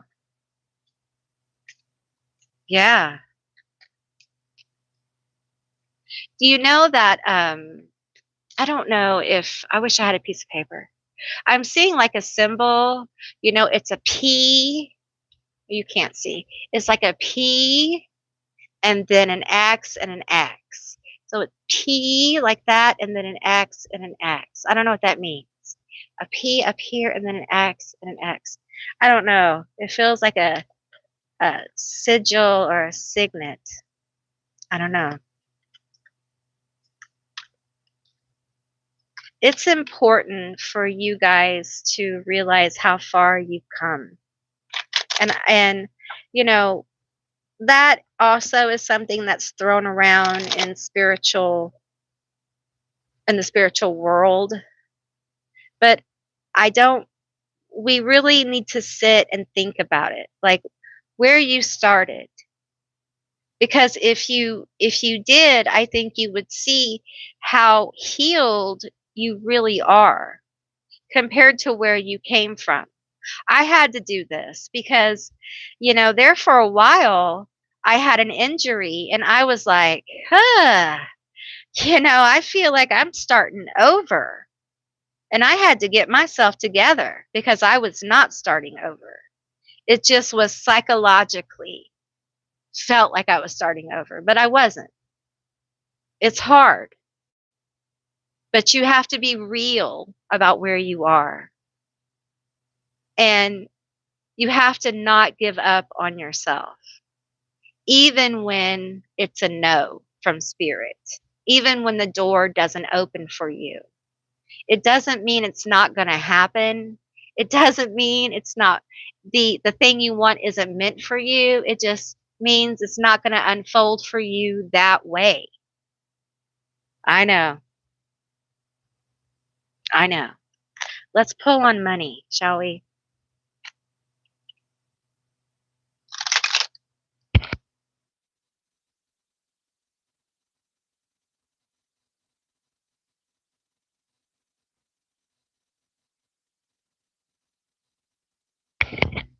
I will tell you something about the situation going on right now. That many, many years ago, Lilith told me and showed me how the big, what do I want to use the term? What word do I want to use? I'm going to use the word monster. Okay. The big monster in spirit, which was a hydra. Okay. So we had the spiritual hydra. Bad, bad, bad um, thought form. Self-replicating, feeding off pain and misery and etc. More. I'm not going to get into it, but um, and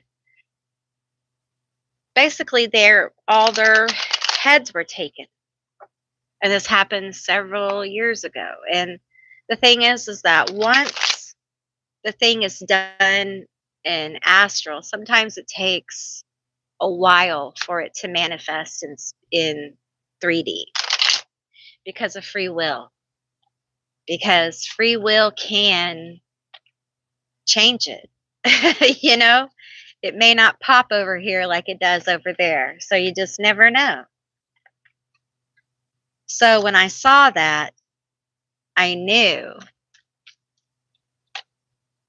things would happen because I saw each head, each of them. I saw each one of those heads, and they kept coming back.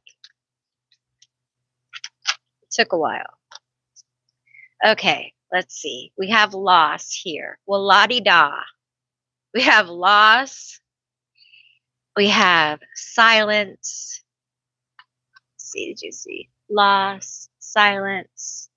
We have precarious. We have easy does it. Well, do you have any good news about money? Do you have any good news? Transporter. We have gossip about my money. Really? Okay. Okay. All right. So, loss. So you're going to probably have to spend some money. Surprise. Probably more than you want. Shock. I know, right? Like, I already know that, Amy. I'm going to have to spend more money than I have. I'm probably going to have to put a second mortgage on my house to buy groceries. So, sad but true. It's so expensive. Tell me about the loss. We want to know about okay, different cards. Okay, we'll do these. Oh, the devil's at the bottom.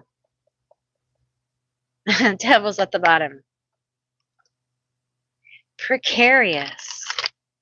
There have been a lot of ups and downs in your finances. Okay, so probably bills. This is bills. Gonna have some bills due. Well,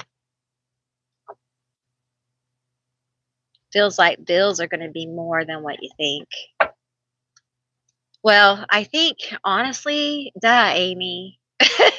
Duh. It doesn't take a psychic. Duh. Five of Swords. Duh. King of Coins. Oh, good. You're gonna have it though. Okay, we got the King of Wands, and we have the Six of Swords. You things are gonna cost more than you expect. You're gonna be out more money, but I feel like it's gonna be okay. All right, I feel like it's gonna be okay. You may not like it. You may not like how you have to fix it. You may have the money, but you may not want to spend it on that bill. You know what I'm saying? You may be like, I was going to spend that on something else. Now I got to spend it on that stupid bill, that kind of thing. But, it's just being a grown up sucks. It really does. Because you got to, but it feels like you'll be okay. And then we have silence, moving in silence while you continue to build because you're working on victory. Okay, tell us about it. I feel like, do y'all know Grease, the movie Grease, where she says, "Tell us about it, stud." That's what I feel like saying.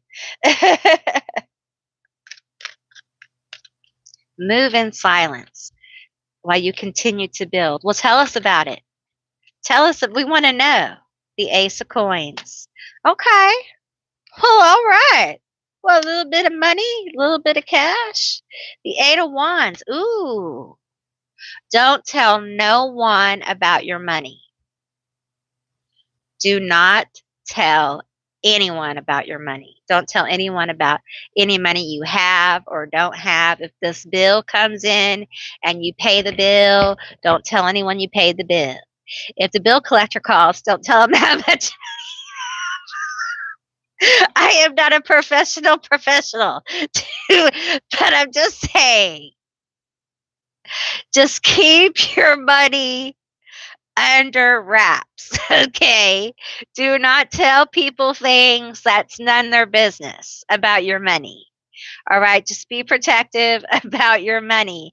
And if you get your hands on some money, don't tell nobody. Okay? Spirit doesn't want you to tell anybody about your little victory here with this money. I feel like it might be a test. So don't see this little dragon here with the fire coming out of his mouth. See? He's got a big mouth. And I feel like might be time for that dragon to kind of like, extinguish the flame and just, if you get a little cash, if you get a little opportunity, if you get a little heat on your career or whatever, just lay low. Keep it low. Easy does it. Easy does it, cowboy. Slow and steady wins the race. It sure does. Transporter. This card is a good indicator that things will start moving for you rather quickly. Well, we have easy does it though. Easy does it says slow and steady wins the race. So, Spirit, which is it? Because those cards contradict each other. And that seems like it doesn't make sense. So, which is it? We kind of prefer the easy does it though. Because is it going to come in quickly? We have the Eight of Wands here. So now I'm like, is it coming in quickly? Easy does it when it comes in quickly. Okay, y'all. Listen. Whatever happens, just eight of cups. Okay, just float on.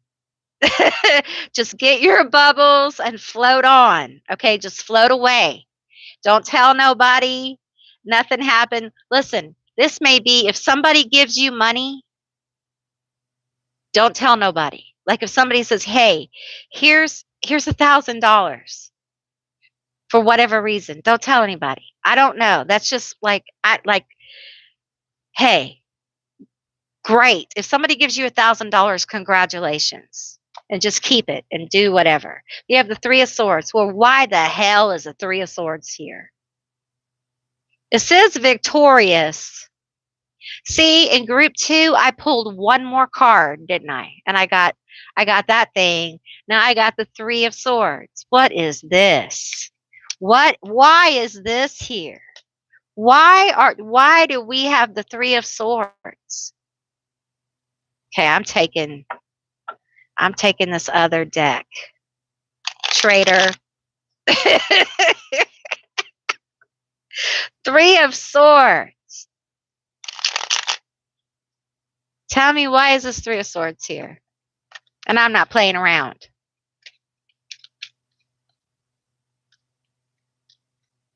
Well, if somebody finds out about your money, they're going to betray you. Three of Pentacles here. We have the Five of Cups. That Five of Cups and an Ace of Pentacles. Come on, give me more. The Four of Cups and the Nine of Swords. Okay. Listen.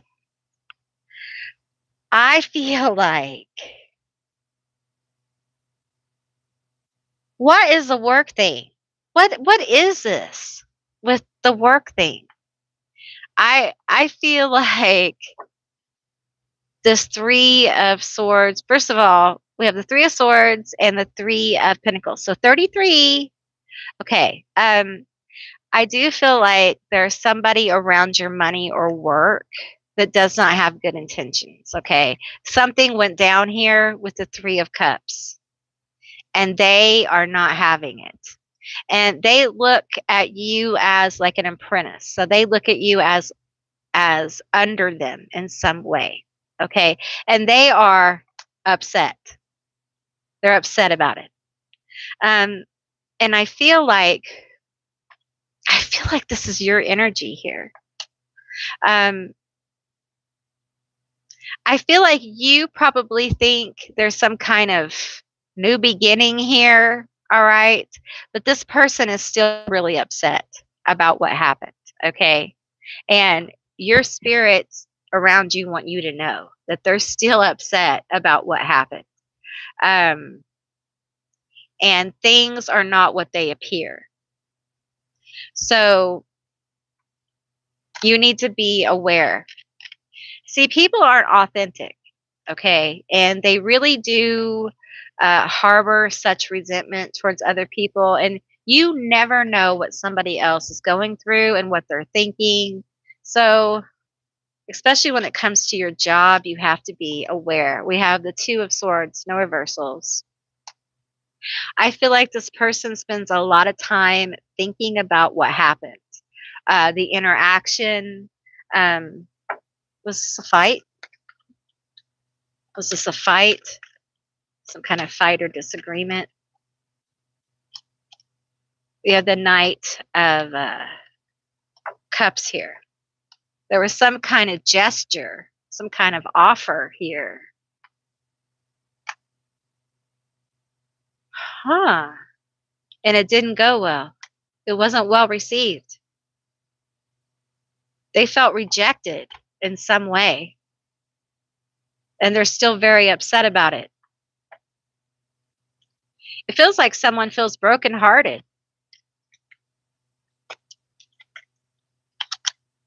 And we have the Five of Wands. And it just feels like you are on to something else, it feels like. Like you are on to a more healing, victorious era. You're just in a different place from this person. But you need to watch out for them. And they may come bearing a cup during Mercury retrograde. That's what. So this is somebody who could be very nervous. They don't sleep well. Okay. They have a lot of problems with decisions. You may know them from work. They could be younger than you. They could have some kind of apprenticeship, or they could be studying something as well. But not all those things or any of those things may be for you. Just take what resonates. All right. But this person definitely, there's some issues there. So, just take what resonates there. Let's get a couple more cards here. Tell me more about my group 3. Tell me more about my group 3. Tell me more about this victorious energy. We have plot twist, unexpected development. Boom. I feel like, this is you. I feel like you're over here, like trying to build. And also, I get with the Four of Cups here. I get kind of a dreamy, and I'm reading it intuitively though, kind of a dreamy Pisces energy. You're kind of looking at these cups, thinking about the cups. They're not knocked over. Okay. They're not like bad cups. And you don't really see what spirit is bringing in here. You don't really see what's coming. And you have this pinnacle energy come in through this cup. And it's almost like you're so busy working, building, striving that you bring in the pentacles and you move into this queen of pentacles energy, which is very healing, very grounded, successful, abundant, so abundant. I would call her the harvest queen. She is the queen of the harvest. She is so abundant.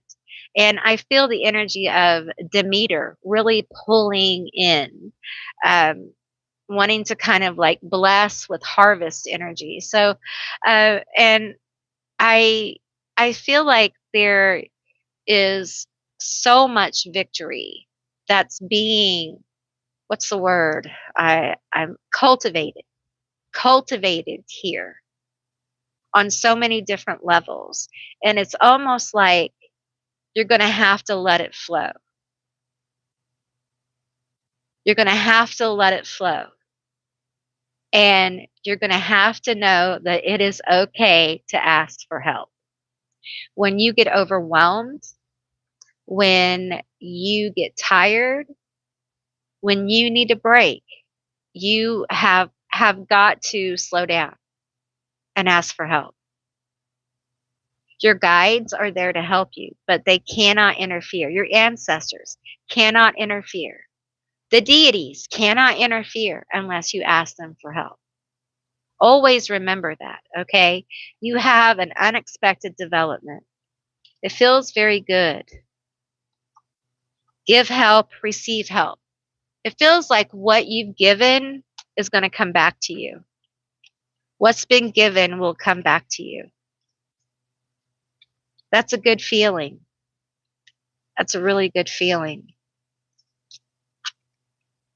Let's see. We have change. Fear is not a good advisor. You're going to need to be a little fearless. Are you ready to be a little fearless? I don't know. We have an unexpected development, and it feels like with this wheel here, you may have to change course. You may have to steer the wheel a little bit. I don't know. Are you ready? You're going to need to ask spirit which way to go. Okay, you're going to need to ask. You're going to need to use your psychic ability, your faith, whatever it is, and ask. Okay, you can't miss. You really can't. All right. Okay, group 3, that's what I received for you. I hope you enjoyed this reading. I sure enjoyed doing this reading for you. And if you'd like to see more monthly readings, give me a thumbs up to let me know. And if you made it this far, leave me a little wheel thing from your emojis. Okay, it could be a wheel like this or a wheel like thing from like a car or whatever, like a wheel thing. I don't know, a wheel. Okay, and if you haven't subscribed, please do. I love to have you as a member of my tribe, and thank you for watching. I appreciate you guys. And yeah, I appreciate y'all. I don't even know how long I've been doing this. Oh, you're welcome. You found the wheels. I'm glad.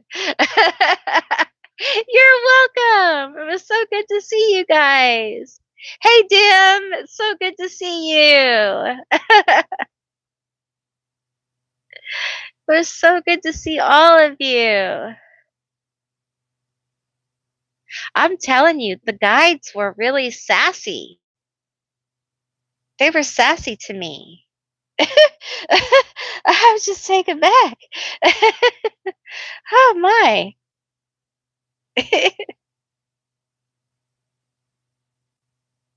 You're so welcome, Emma. I was happy to do it. I love doing these lives. They're fun. Sassy times, that's right. Sassy guides. Sometimes I feel personally called out. How dare they? How dare they? Eh, I'm up on the chopping block as much as anybody. It can be me too. That's what I always say. Me too. I don't know about y'all, but I'm ready for this eclipse to be over.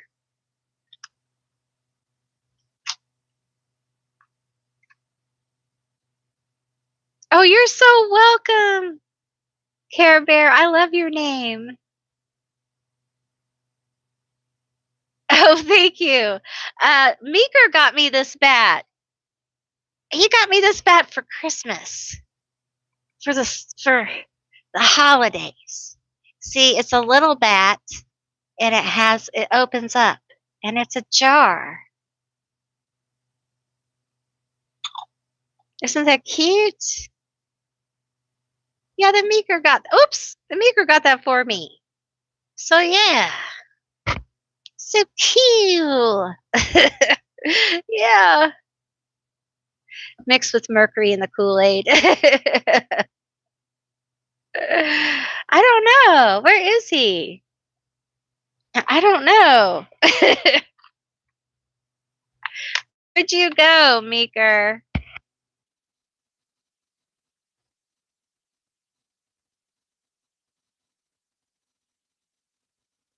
He's here. They like your bat. I just showed your bat.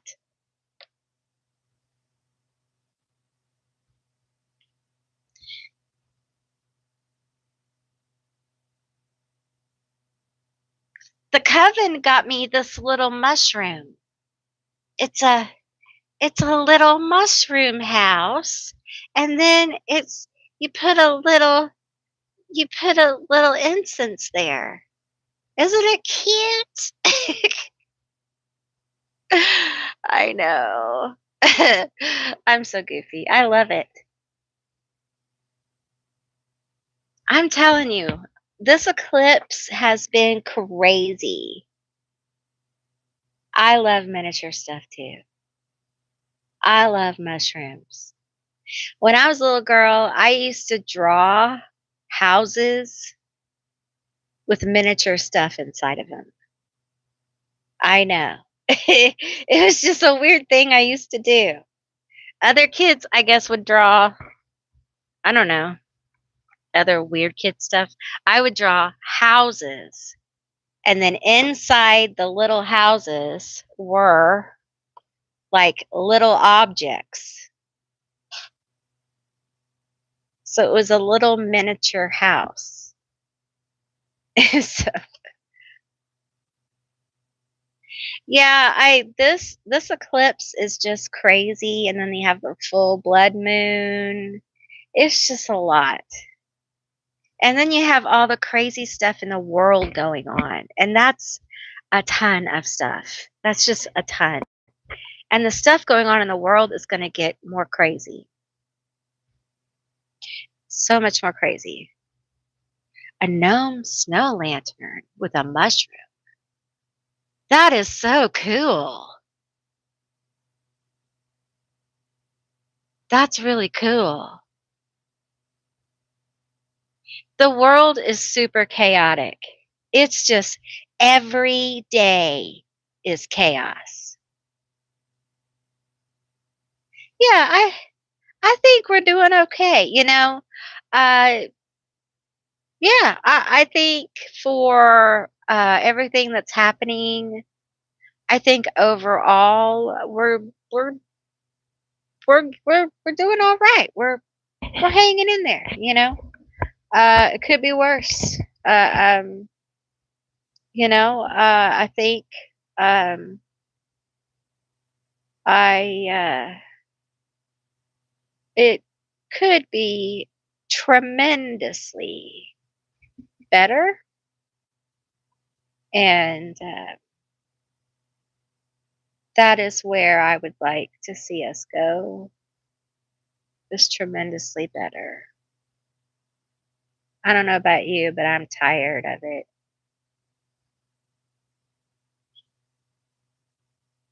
Yeah. Yeah. Oh, that's cool. That's cool, Shadow. I need to get a P.O. box. I would love that. That's so thoughtful. Thank you. I feel like every day when I wake up and I get on my phone and I turn on, I know, the worst thing in the world, the clock app, I am assaulted. But there are things that I feel like I need to know. Oh, you're welcome, Care Bear. You're welcome. But I feel like as a human being on this planet, I need to stand witness to this. It's important. But I feel assaulted, and I can't imagine the people that actually go through, like, but it's just, and then to hear some of the crazy, ignorant shit come out of people's mouths, I just, I don't know, yeah. Yes, you do. It's just so hard because, really, you kind of have to know what's going on now. You really, and you actively have to search, for what's going on. And, you know, it's so important, but it's also so, so shocking and traumatic. And I feel traumatized just by knowing. But I also know that I need to know because somebody had to live through it and they were alone.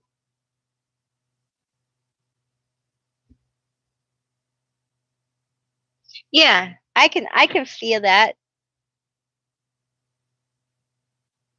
I'm not alone, Red Bear, in what I'm feeling. Global healing, yes. I feel the parallel universe for real. I think the alien thing, the more they talk about the alien thing, the more I'm just like, I'm so off put. I'm so off put by the timing of this. We literally, I want to know, where are all the victims? Where are all the children? You know what I'm saying? Where are all the kiddos? Where are them? I know that there are multidimensional beings. I don't need you to tell me. I think most of us know or don't care. And listen, they need to come down and do something good, okay? Otherwise, do what you got to do. That's, I mean, we got bigger fish to fry right now. We got a major global problem that spans, sorry, I knocked the camera, that spans cultures and people around the world. So, congratulations on discovery of aliens and blah, blah, blah, and all that stuff. We already knew that. But right now, can we just focus? It's just,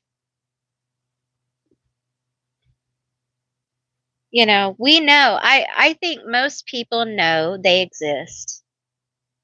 They know they're in cahoots. It's not shocking. We're not shocked.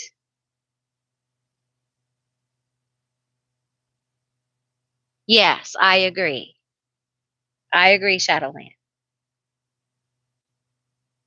Yes, Care Bear. I agree.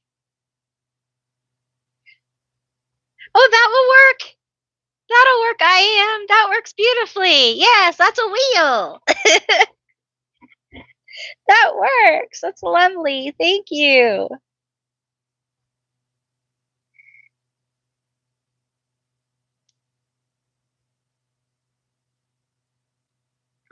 Egregores can get very powerful and very big and can get out of control. If you have a mass amount of people feeding a egregore, they can turn into a godlike figure. It's very possible.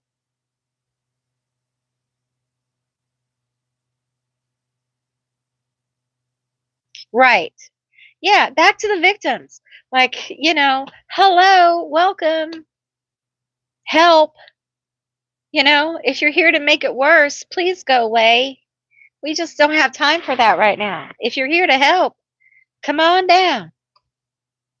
you know, help us out. Otherwise, we just don't have time for any nonsense right now. We got a real world emergency. It's heartbreaking. It is. And the way people are acting is absolutely, well, I shouldn't. You know how people are acting? They're acting like when something like this happens in a family and everyone's denying it. That's how they're acting. Like it didn't happen. That didn't happen. We don't know what you're talking about. Nope, that didn't happen. That's how they're acting. Like they're completely in denial. And it's ugly. But it's coming back around cuz yeah, the other places in the world though is not they're not doing that.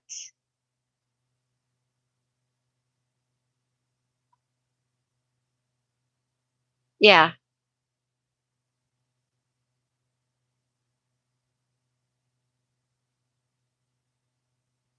It is. It is strange, but it's not strange to me cuz I've seen this behavior, but it is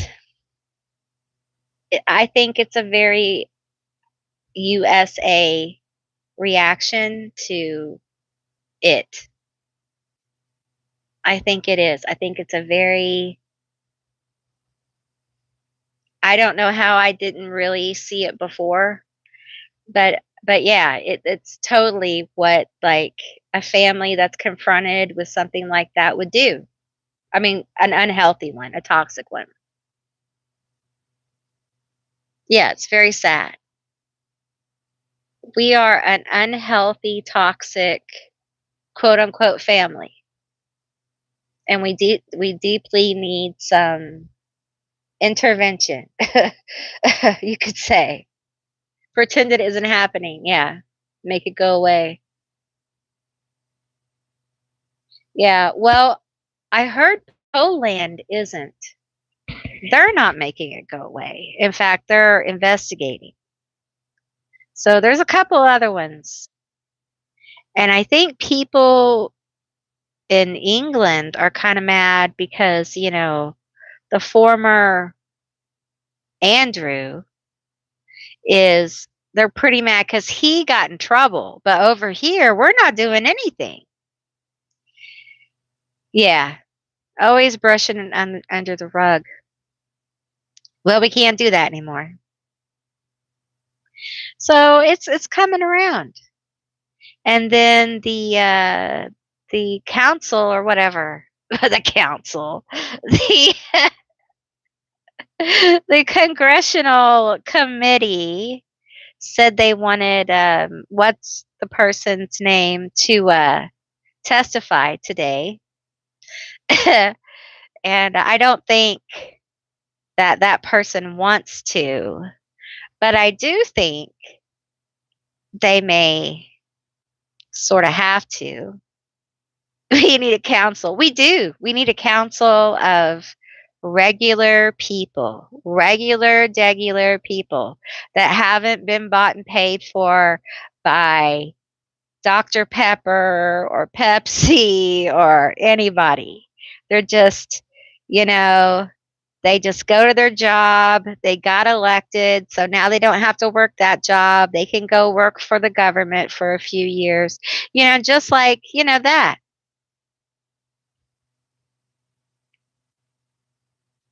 Just regular people. Rich. I don't want rich people. Is that bad? I don't want any rich people on the council. Is that bad?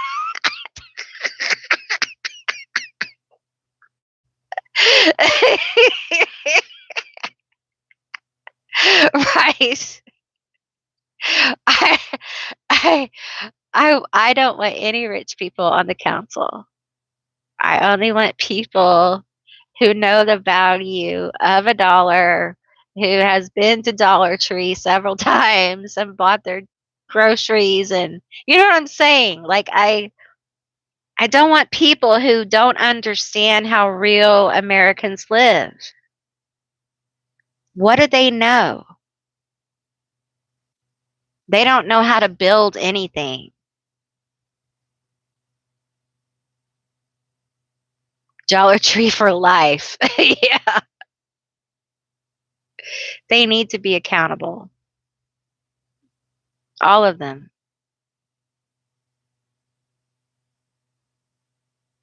Oh, wow. I'm telling you, it's everywhere. Well, down like it's in the churches. We all need counseling. I need hardcore therapy for like in my next life I'll probably be in therapy my entire lifetime. That whole lifetime I'll be in therapy for this life. I would like to not immediately have to come back here. I would like a cosmic vacation.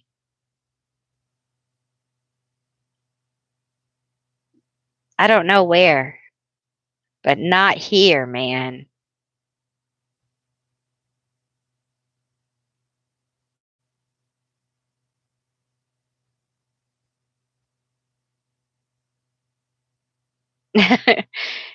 Yeah, I tried to find counselors here, but they all seem to have a certain tone about them. So my life path is a 4.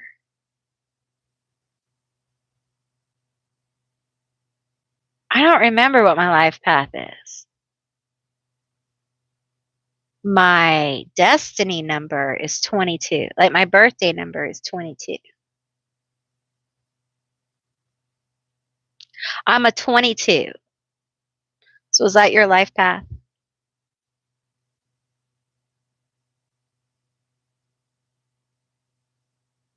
I am a 22. I'm a master number 22. Yeah, I'm a 4. Yeah. Yep. When I found out I was a 22, I was like, "What? No."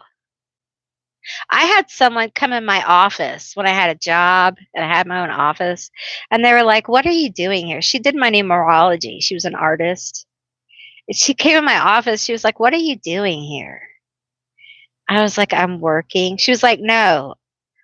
What are you doing here? Like, what are you doing in this office?" "I'm working." She said, "You shouldn't be here."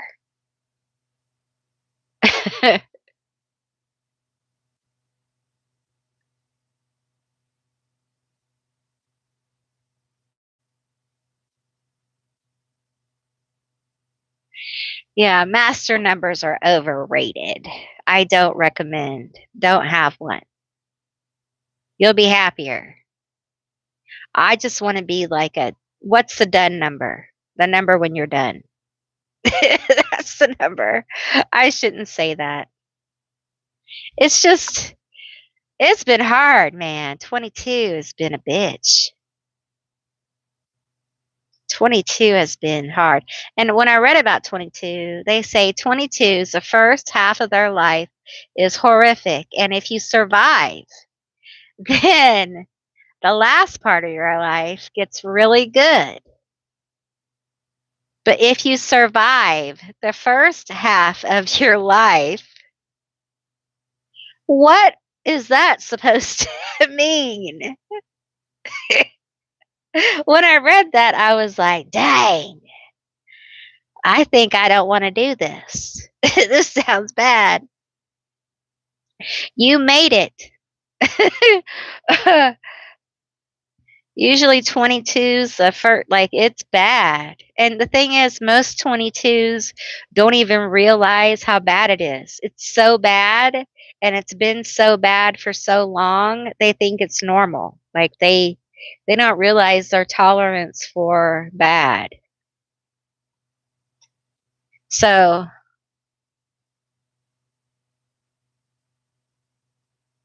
yeah, I resonate with that. Ooh, Saturn. My Saturn's in Gemini.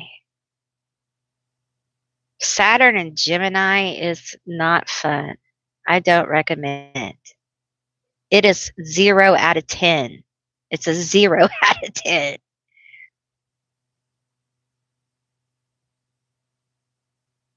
Venus retrograde blows. I'm just complaining. Listen to me. Can you tell it's an eclipse? Venus retrograde blows. I actually am a Mercury retrograde baby. I didn't know that till a few days ago, actually. I'm a Saturn and Gemini sucks. But you know what? With all the bad that Saturn and Gemini is, Emma, it makes you have a natural ability for magic and the occult. You are a natural witch, a natural magician. Yeah, you have that if you have Gemini and Saturn. It also means that your life was probably horrific and your home life was probably horrific. And it's surprising that you're not a number 22. You're an 11, right? So that's crazy. We do. That Gemini and Saturn, it is a bitch. Your twins are Mercury retrograde. Yeah, mine are. I was I was that not good. You're a 15 6. 6. I think 6 is a good number. 6 sounds peaceful. Saturn in Gemini. Okay, Saturn in Gemini, it's hard. It's hard. It usually means you've had a very difficult childhood, probably sprinkled with some trauma, okay? But it makes you very magical. You have a natural ability for the occult and magic. You're probably a natural witch. I mean natural, quote unquote natural, okay? You just have a natural affinity to be able to transmute energy and magic. You just can pick up occult things very easily. But also, you have a very difficult life. Um, yeah, it's hard. Oh, Mercury in Cancer, I cannot imagine. When Mercury goes into Cancer, huh, I'm telling you.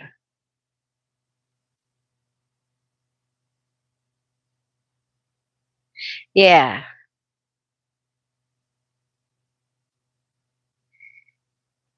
Saturn is hard anyway. Saturn in Virgo, I bet that's difficult. I think Saturn in anything is difficult. And I'm a Libra, and Saturn likes Libra, but still, it don't like Gemini. Oh, I bet. Yes. My Mercury's in Libra at some ridiculous percent, like degree, like 28 degrees or something, like crazy. So my brain is just, it's always moving. Oh, oh no. Cancer and Saturn. Hey, Cyan. Cancer and Saturn. Ooh, I bet that's tough. Mmm, that feels like emotion and mother feminine issues and ooh, feels overwhelming.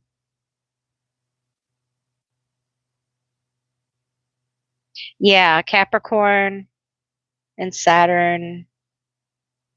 You would think it would be such a lovely day. But Saturn, I think Saturn's mean to everybody. Saturn is just a big old bully, and he needs to calm down. Yeah.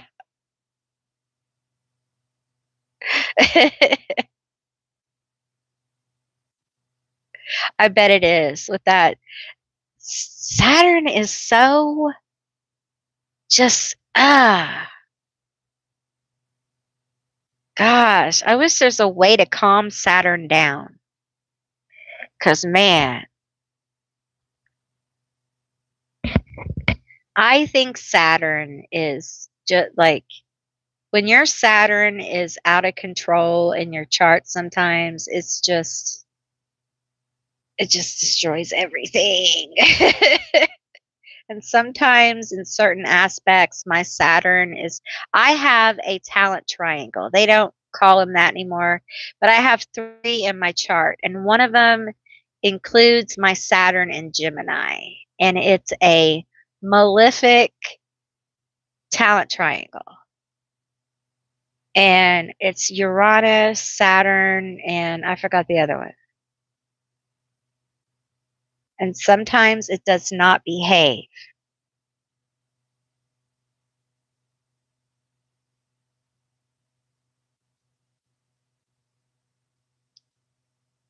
Yeah, I know. But the long way is hard. The long way is too hard, though. So, yeah, I know. Me too, Cyan. I had to learn the hard way.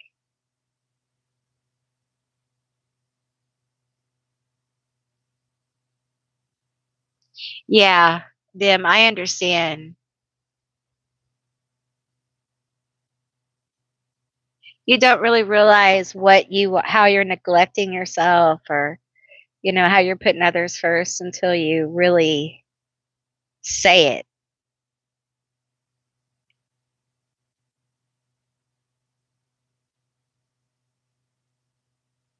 Yeah. Well, this eclipse is it in Virgo or is that the moon? I'm so confused. I think it's going to clear a lot up. You're going to get a lot of clarity on the other side.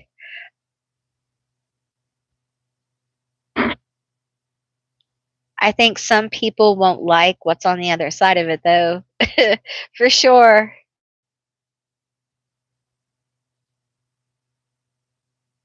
I do think we will see people eventually charged or arrested down the line,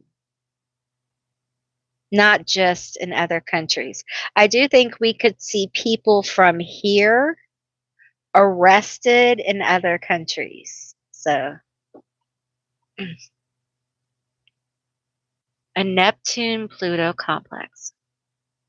Oh, oh yeah.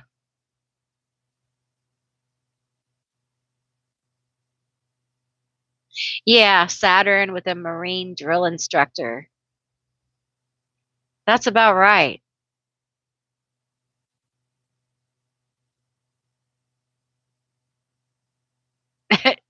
It is, though. And I will willingly work with Saturn, because I know that he's going to kick my ass. But when he comes in when I don't want him to, I get very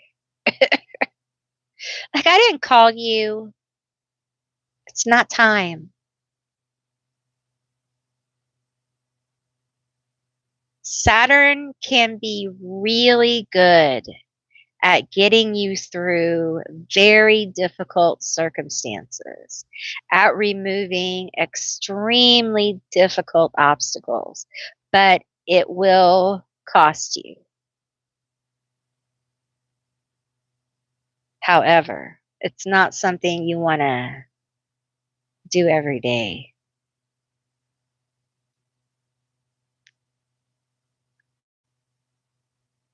Yeah, when you master it, it's mastered, that's for sure. It's wisdom earned. But that's what when you approach an energy like Saturn, you have to be open for the ride because he's gonna take you on a ride. The energy is gonna definitely take you on a ride, but it's gonna end up revealing the very best of you through lessons that suck. Yes, he will. The lessons will suck though. They'll hurt, but it's quick. It's almost like I this is kind of a weird kind of comparison, but like some people compare working with angels to working with very chaotic beings who just do whatever they need to do to work as quickly as possible and they don't think about how it really affects anything. It's like Moldavite. Some angelic work can be. Saturn can be like that. Like Saturn doesn't really care about the the damage. If a building gets mowed down on your way to getting what needs to be done, and that building was empty and you didn't need it, then so be it. You may not know at the time that it was mowed down that it was empty, but that's okay. You didn't need to know that, even though it scared the crap out of you. That's Saturn. Just scaring you left and right, just scaring the crap out of you, just taking you to the edge, and really didn't need to take you there, but did it to teach you something, you know. And at the end, you've managed to master some kind of fear or overcome some kind of whatever. And you get that gift, but what you really got is almost like a piece of yourself back. Yeah.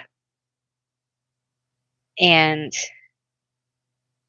it's almost like you have to destroy a piece of yourself to regain and overcome the fear that they face you with, that he brings you to. I don't know why it has to be that way. Why is it so difficult here?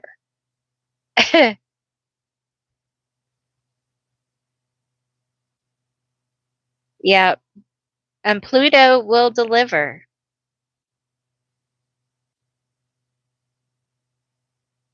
And if you fight Pluto on that destruction, it'll take forever.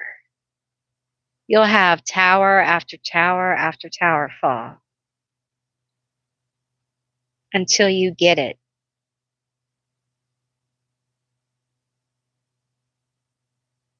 Yeah. And I've had that happen because I'll get up and I'm getting up and trying to fight a ghost that's not even there. So what happens? Another tower falls because you're fighting something that doesn't even exist anymore. And spirit has to remind you, it doesn't even exist. Why are you fighting? Dropped off in Fight Club. Yeah, exactly. I guess so. It's Fight Club. Let's go. I'm fighting against nothing. How about y'all? For no reason. For no reason whatsoever. We just do stuff. We just do stuff because it's all we know to do. And then Spirit says, you don't have to fight anymore. And you're just like, why? This is why I don't need any help. Because I'm always fighting. If I stop fighting, I'm going to need help. And I don't want any help. You see how it works, Spirit? You're cramping my style. Yeah, a solid foundation. So you got to get rid of the old one. And that sucks.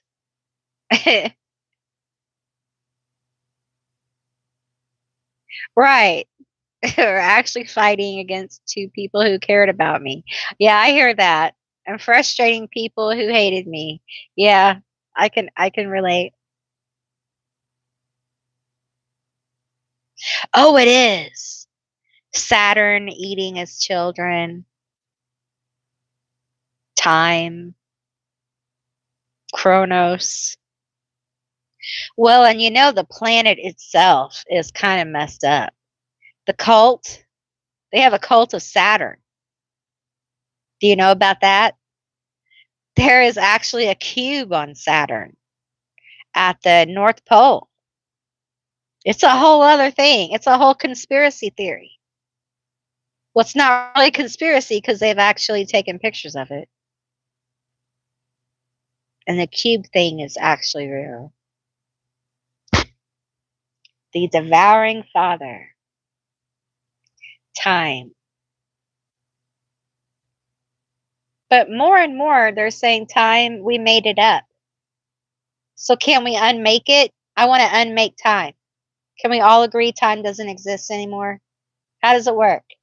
What is a magic thing to unmake time? How do we agree there's no more time? I don't want to do it anymore.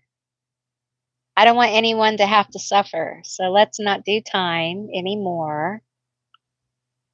Also, this whole thing about aging and people having to die of disease, let's undo that part. We don't want that anymore. Let's stop suffering. A black cube? Really? Really? Kronos eating KFC? That's crazy.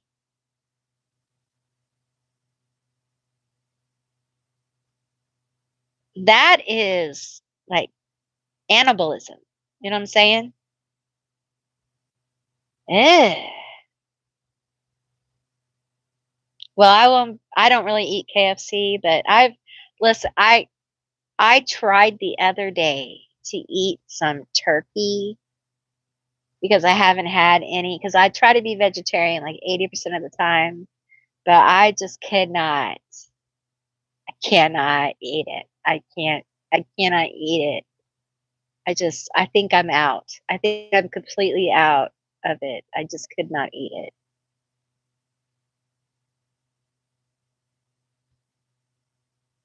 Uh Yeah. Um,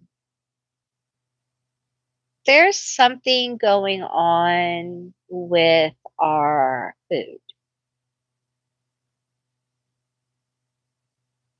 And here's the thing, because the regulators don't really exist anymore and the inspectors don't really exist, um, they don't really have to like inspect our food and they don't really have to tell us really what's in it anymore. So I just I don't even buy like salad anymore because there was so much salmonella. Cult of the Black Cube. The Black Cube thing is a real thing. Yeah, the cult of the Black Cube is a real thing. And it is, there's a couple of videos on YouTube about it. And there is a cube. They call it like a hyper cube on top of the planet Saturn. And it is a storm that's been going for, I don't know, a long time. And they have filmed it. So that's the I don't know I don't know what they call it, the Kaaba, the Muslim Kaaba, I think. Um,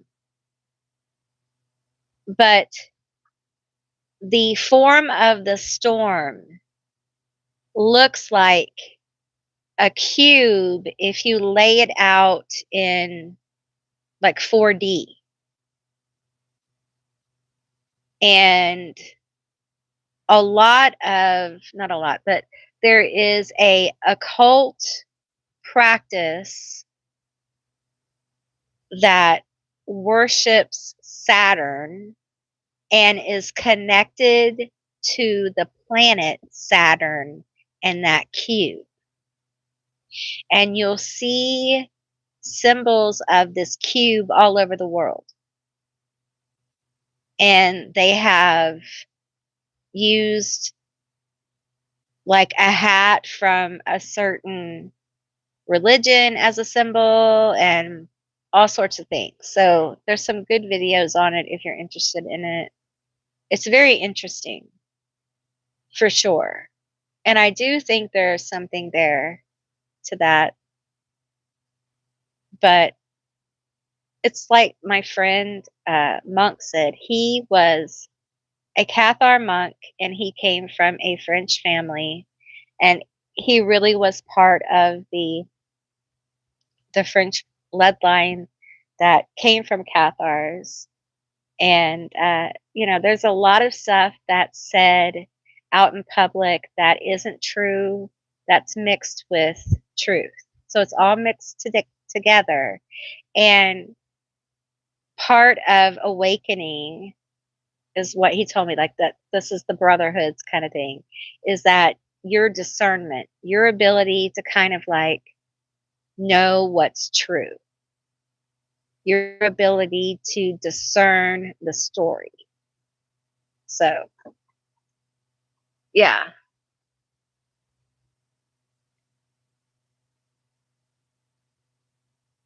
But yeah, there's a lot of crazy things, but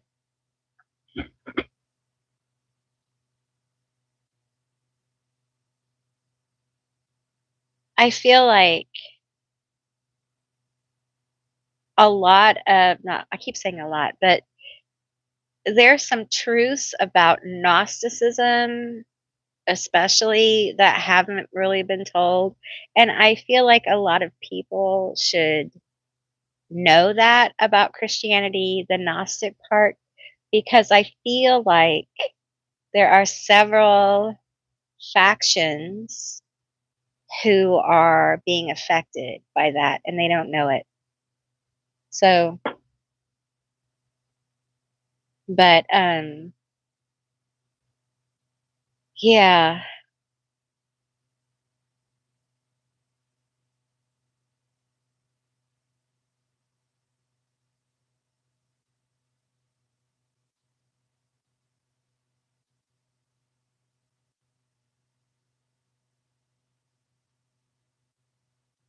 my friend, Monk, he is the one that really helped me understand Gnosticism and how there were so many factions of it, and uh, Catharism. Oh, okay, we'll see you later, Care Bear. Take care.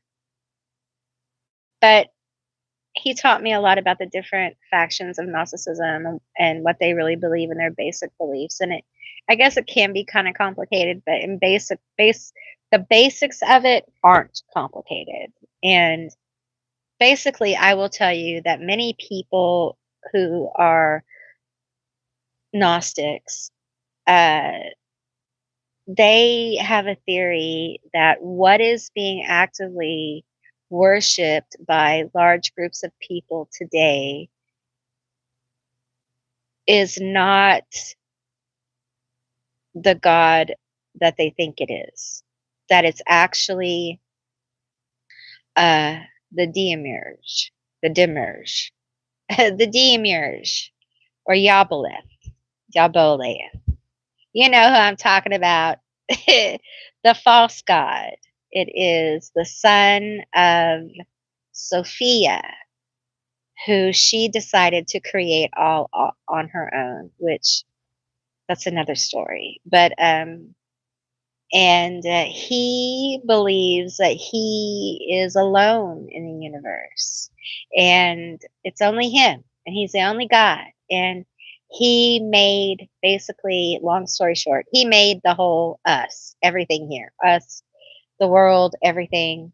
And she fell into matter, and long story short, basically, there is a large, I'm not going to name them, but there's a large group of people who are actually putting their energy into the bad guy, and they don't realize it. And the bad guy has gotten out of control, and that bad guy has spun off some of the you know uh egregores, some other little thought form, little g gods. So we have a little mess going on, and they just, and so you see this, the fruit of their works, right? So you see it. What do you see? You see greed, right? With a big G. And how do you see it? Well, look at their houses. Look at, and I don't mean little house, like personal. I mean gatherings. It's profits. See how they treat one another. See how they treat the poor, the hungry, the sick, the dying. Um, there's lots of ways you can tell. And yes, and the thing is that we have to be, if we buy into the theory, if we believe the theory, then we of course want to cut off their access to our energy. If they want to choose to feed it, they can feed it, but I'm not going to feed it. I'm not going to feed it.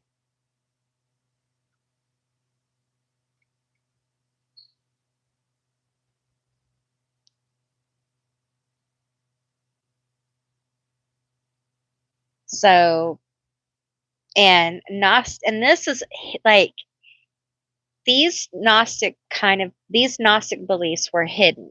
Like, they didn't want you to know about this, but there were many people who believed these things, and they were rejected by the church, and they're still looked at as heresy. Um, but you can find these in the Nag Hammadi and other books, and uh, it really is a completely different way of looking at the universe and how it was made. And it also helps open up the grandeur of the universe, because when I hear the stories of Gnosticism and the plethroma and all that stuff, it makes more sense to me about the universe than it was created in 7 days kind of thing. Not that I'm laughing, but I'm just saying it just for my mind, it just it's a better story. I don't know.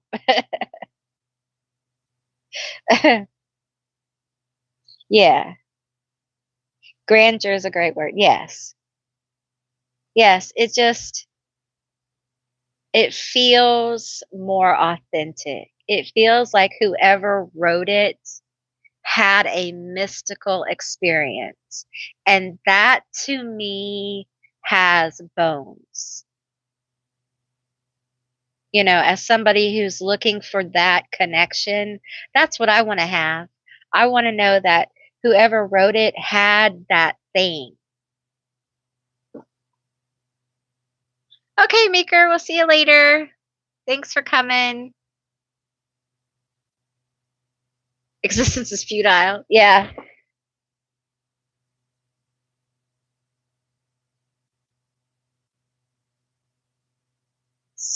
So what we're seeing is like more and more people becoming aware of whether you call it the Demer years or whatever you call it, Yabalath or whatever. Um, there's definitely something very wicked at play, and we see it. You know, we see it with our own eyes. It's very clear, and it seems to have many heads. It seems to be a monster of its own. And I used to talk to Monk about it, and I always used to think like, is this like a literal thing? And it's energy. It's an energy. Energy is forever. It never dies. So, and now looking at the world today, it makes sense. It makes so much sense. It really does. And perhaps, it's just is our brains trying to make sense of something that is just so beyond sense and logic that we're scrambling. But to me, I see it, I feel it. Like this is this is human wickedness. It is. It's human beings being evil. It's human wickedness, but there is also this energy that has been fed, has gotten super, super engorged on what we've been feeding it.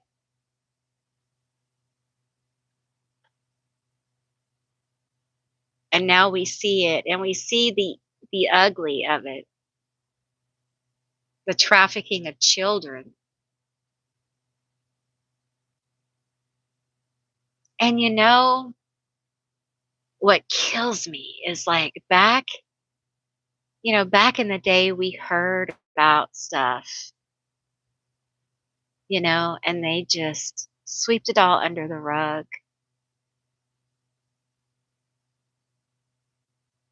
And it makes me so mad. Now it won't be swept under the rug anymore. That's a good thing.